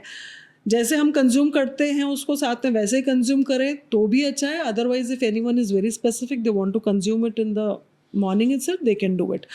As per if it suits them, it's not causing them a problem, they can go ahead with it. Okay. अगर हम इस पूरे कॉन्वर्सेशन की समरी निकालें तो मैंने एक चीज़ नोटिस किया है कि आपने कभी भी किसी चीज़ को ये नहीं बोला कि तुम अच्छे हो या ये अच्छा है. तो अगर हम लोग सब चीज़ को अभी कंसीडर करें और एक अपनी लाइफस्टाइल देखें तो आज के टाइम पे स्क्रीन टाइम आप चाह के भी आप दूर नहीं हो पाओगे. अगर आप जिम जा रहे हो तो आप सप्लीमेंट्स ले रहे हो, राइट. अगर आप बाहर जा रहे हो तो फास्ट फूड खा ही रहे हो क्योंकि आपके पास चॉइस नहीं मिलती है कि आपको आयुर्वेदा मिल जाए वहाँ पे. तो क्या ये वाकई हमारी सेहत के असली दुश्मन है या फिर एक बैलेंस तरीके से अगर इन सब चीज़ को कंसीडर किया जाए तो लाइफ स्मूथ चल सकती है? Okay, so you yourself answered it कि बैलेंस तरीके से लिया तो लाइफ स्मूथ चल सकती है. Because it's nature is all about balancing, right. Nature balance लाता है ना. So it is all about balancing. Too much of anything is bad. Too much, हर चीज़ की एक लिमिट में हो तो सब कुछ अच्छा है. दूसरी चीज़ ये कि देखो, अच्छा और बुरा कुछ भी नहीं है. ठीक है, there is nothing right, there is nothing wrong. It is all about a choices and those choices have a consequence. Simple, it's very simple. मैंने ये चूज किया तो मेरे को ये भी पता होना चाहिए this will have a consequence. If not today then tomorrow. ठीक है, तो वो अवेयरनेस, चाहे वो स्क्रीन टाइम है, चाहे बाहर खाने की चॉइस है, वो अवेयरनेस हमें अपने अंदर लानी पड़ेगी. Ayurveda is all about that because see, when we say Ayurveda is not only at physical level, we say it's at a spiritual level also. So spiritual level क्या है? वही जब हम consciously कुछ भी decision ले, we become more aware of ourselves. Randomly कुछ नहीं कर रहे हैं कि उसने किया मैं भी करूँगा. No, I have to, it's my life. I have to think about myself. Is it good for me? Is it going to help me? Is it going to help me for in my future? Then I make that choice, right? So it is making you spiritually aware also. And Ayurveda is an Indian science, is all about being spiritually awakened. Right. Okay. So मैं जो है आयुर्वेदा हमेशा बोलती हूँ, ठीक है, it's a life science, but it is something beyond that. It is not only eight a physical level, not only at mental level, but it is about making us more conscious about ourselves. Sugar को villain बना दिया गया है आज की date में. Sugar को तो ऐसे देखा जाता है कि किसी भी कटघरे में खड़ा है बेचारा वो, और उसको कहा जाएगा तुम ही हो वो वही एलिमेंट हो. क्या सच्चाई है शुगर के बारे में? सी शुगर वही लिमिट्स में, देखो इतने सालों से तो इंडियंस कंज्यूम कर ही रहे हैं, बट द प्रॉब्लम इज़ कि अब उतना हार्डवर्क रह नहीं गया है. अब शुगर तो आप 2-3 चम्मच पी रहे हो, कहाँ कैलोरी तो है, एंड मतलब यूजलेस कैलोरी है, it is adding to your body, right. आप काम कर रहे हो उतना. अब जो देखो, जो हरियाणा में जो किसान जो काम कर रहा है, वो तो हरियाणा में तो मैंने देखा डाइट है, वो तो बूरा खाते हैं, घी खाते हैं और राइस रखते हैं, रोटी के साथ खाते हैं. दे डोंट हैव शुगर, क्योंकि वो तो उसके बाद जा रहा है खेत में और अच्छा काम कर रहा है और अच्छा पसीना, जस्ट स्वेटिंग इट आउट. उसे कोई शुगर का प्रॉब्लम नहीं है, is not having diabetes, right. उसका वो सारा बुरा यूज़ हो रहा है, ठीक है. और जो आयुर्वेदा में जो टेक्स्ट है, जो मेंशन्ड है, और जो इंडिया में जो प्रसिद्ध था, वो बूरा या शक्कर, ठीक है, जो केमिकली ट्रीटेड नहीं था, प्रोसेस नहीं था. चीनी में क्या प्रॉब्लम है, इसमें तो ब्लीच भी ऐड हो रहा है ना. So those chemicals are again getting added to it in that process, which definitely जो है बॉडी को हार्म करेगा ही. तो जो इंडियन वर्जन है, गुड़ अच्छी चीज़ है, बट जिसमें वो ब्लीचिंग ना यूज़ हो रही हो, तो गुड़ अच्छी चीज़ है अगर वो अच्छी तरह से हाइजीनिक तरह से बना है. बूरा अच्छी चीज़ है, शक्कर अच्छी चीज़ है, उसको आप यूज़ कीजिए and see that you are using it in a limited content quantity. अगर आपका उतना फिजिकल वर्क है, अगर वो नहीं है, अगर वो just if you are just adding calories to yourself, then better to. तो चाय में जो पीते हैं, हाँ, तो चाय में शुगर होनी चाहिए कि नहीं होनी चाहिए? Depends individual to individual. देखिए, अगर वो बच्चा है, बढ़ता बच्चा है, और वो चाय में शुगर ले रहा है up till 25, 30, 35 also, 40 also, I should say it isn't a problem. बहुत बढ़ चुके हैं, आई थिंक आफ्टर 40, हाँ, I think they should drop it. Is not required, क्योंकि फिर आप सिर्फ टेस्ट के लिए पी रहे हो, बॉडी को ज़रूरत नहीं है उसकी. They should drop it. Okay. एक लास्ट क्वेश्चन आपके लिए है कि घी का रहस्य खोल दो आप. अभी क्या हो रहा है ना कि घी ऐसी चीज़ आ रही है, मतलब लोग अब बोल रहे हैं कि फॉरेन कंट्रीज़ में घी को प्रमोट किया जा रहा है कि घी लो, लेकिन इंडिया में कहा जा रहा है घी मत लो. ये मिथ क्लियर कर दो आप. That's it. ये एक बहुत बड़ा मिथ मेरे दिमाग में चल रहा है. नहीं, इंडिया में तो हमेशा से ही कहा जाता था कि घी खाओ, बच्चों को भी घी खिलाओ, ठीक है, एंड स्पेशली गाय का घी, ठीक है.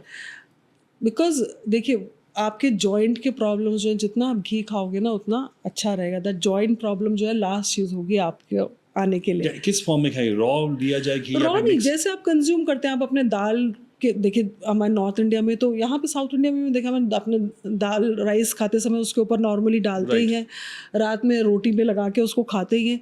जस्ट उसी तरह से जैसे आप सदियों से कंज्यूम कर रहे हो, ऐसे ही करो. वो नया सुबह सुबह गर्म पानी में घी घोल के वो पीने की जरूरत नहीं है. और जो घी, मतलब अगर रोटी अगर आराम से खा रहे हैं, घी लगाते हैं, तो हाँ, आप आराम से खा सकते हैं. बिल्कुल खा सकते हैं. Okay, दिन में 3 से 4 चम्मच, 5 चम्मच तक, it's not a problem, you can consume it. Okay, but having said that, you have to look after your health also. कि अगर घी अगर आपका लीवर में प्रॉब्लम है तो घी नहीं खाना चाहिए, ऐसा भी कुछ?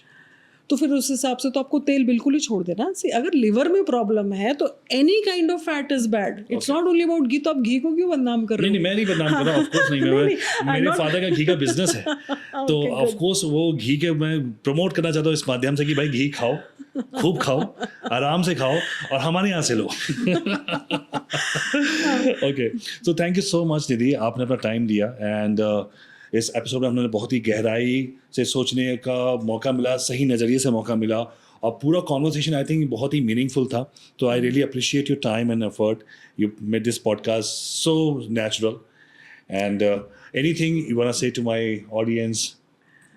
Yeah, first of all, thank you so much, Pramod, for having me, and you are doing a wonderful work of promoting Ayurveda. Okay, and to my audience, I would like to say कि be little more aware of yourselves, be aware of Ayurveda, and जो आपका जहाँ से हमने start किया था कि जो influencers हैं, जो नई नई चीज़ें बताते हैं, please just don't follow blindly, use your common sense, and थोड़ा सा टाइम निकालो, लोगों को जानो. क्वालिफाइड डॉक्टर्स के पास आप जाइए, आयुर्वेदिक डॉक्टर्स के पास जाइए, और उनसे कंसल्ट करके जो आपके लिए बेहतर है वो आप कीजिए. तो दोस्तों, उम्मीद है आज का टॉपिक आपको अच्छा लगा होगा. अगर हाँ, तो लाइक, शेयर और कमेंट करना मत भूलिएगा, क्योंकि आपके थॉट्स हमारे लिए बहुत इंपॉर्टेंट हैं. और हाँ, चैनल को सब्सक्राइब कर लेना, ताकि अगली बार जब ऐसा कोई इंटरेस्टिंग टॉपिक लेकर आएँ तो आपको सबसे पहले पता चले. चलो फिर मिलते हैं नेक्स्ट वीडियो में. तब तक मुस्कुराते रहो, हेल्दी रहो, और लाइफ को थोड़ा ईजी लेकर एंजॉय करते रहो. Thank you.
कहाँ हम लोग मिस कर रहे हैं? प्रेजेंस है, जो भी हमारा बिलीव है, प्योरिटी है, वो कहीं ना कहीं Dilute हो रही है। डाइल्यूट हो रहा है बिकॉज ऑफ द कमर्शलाइजेशन.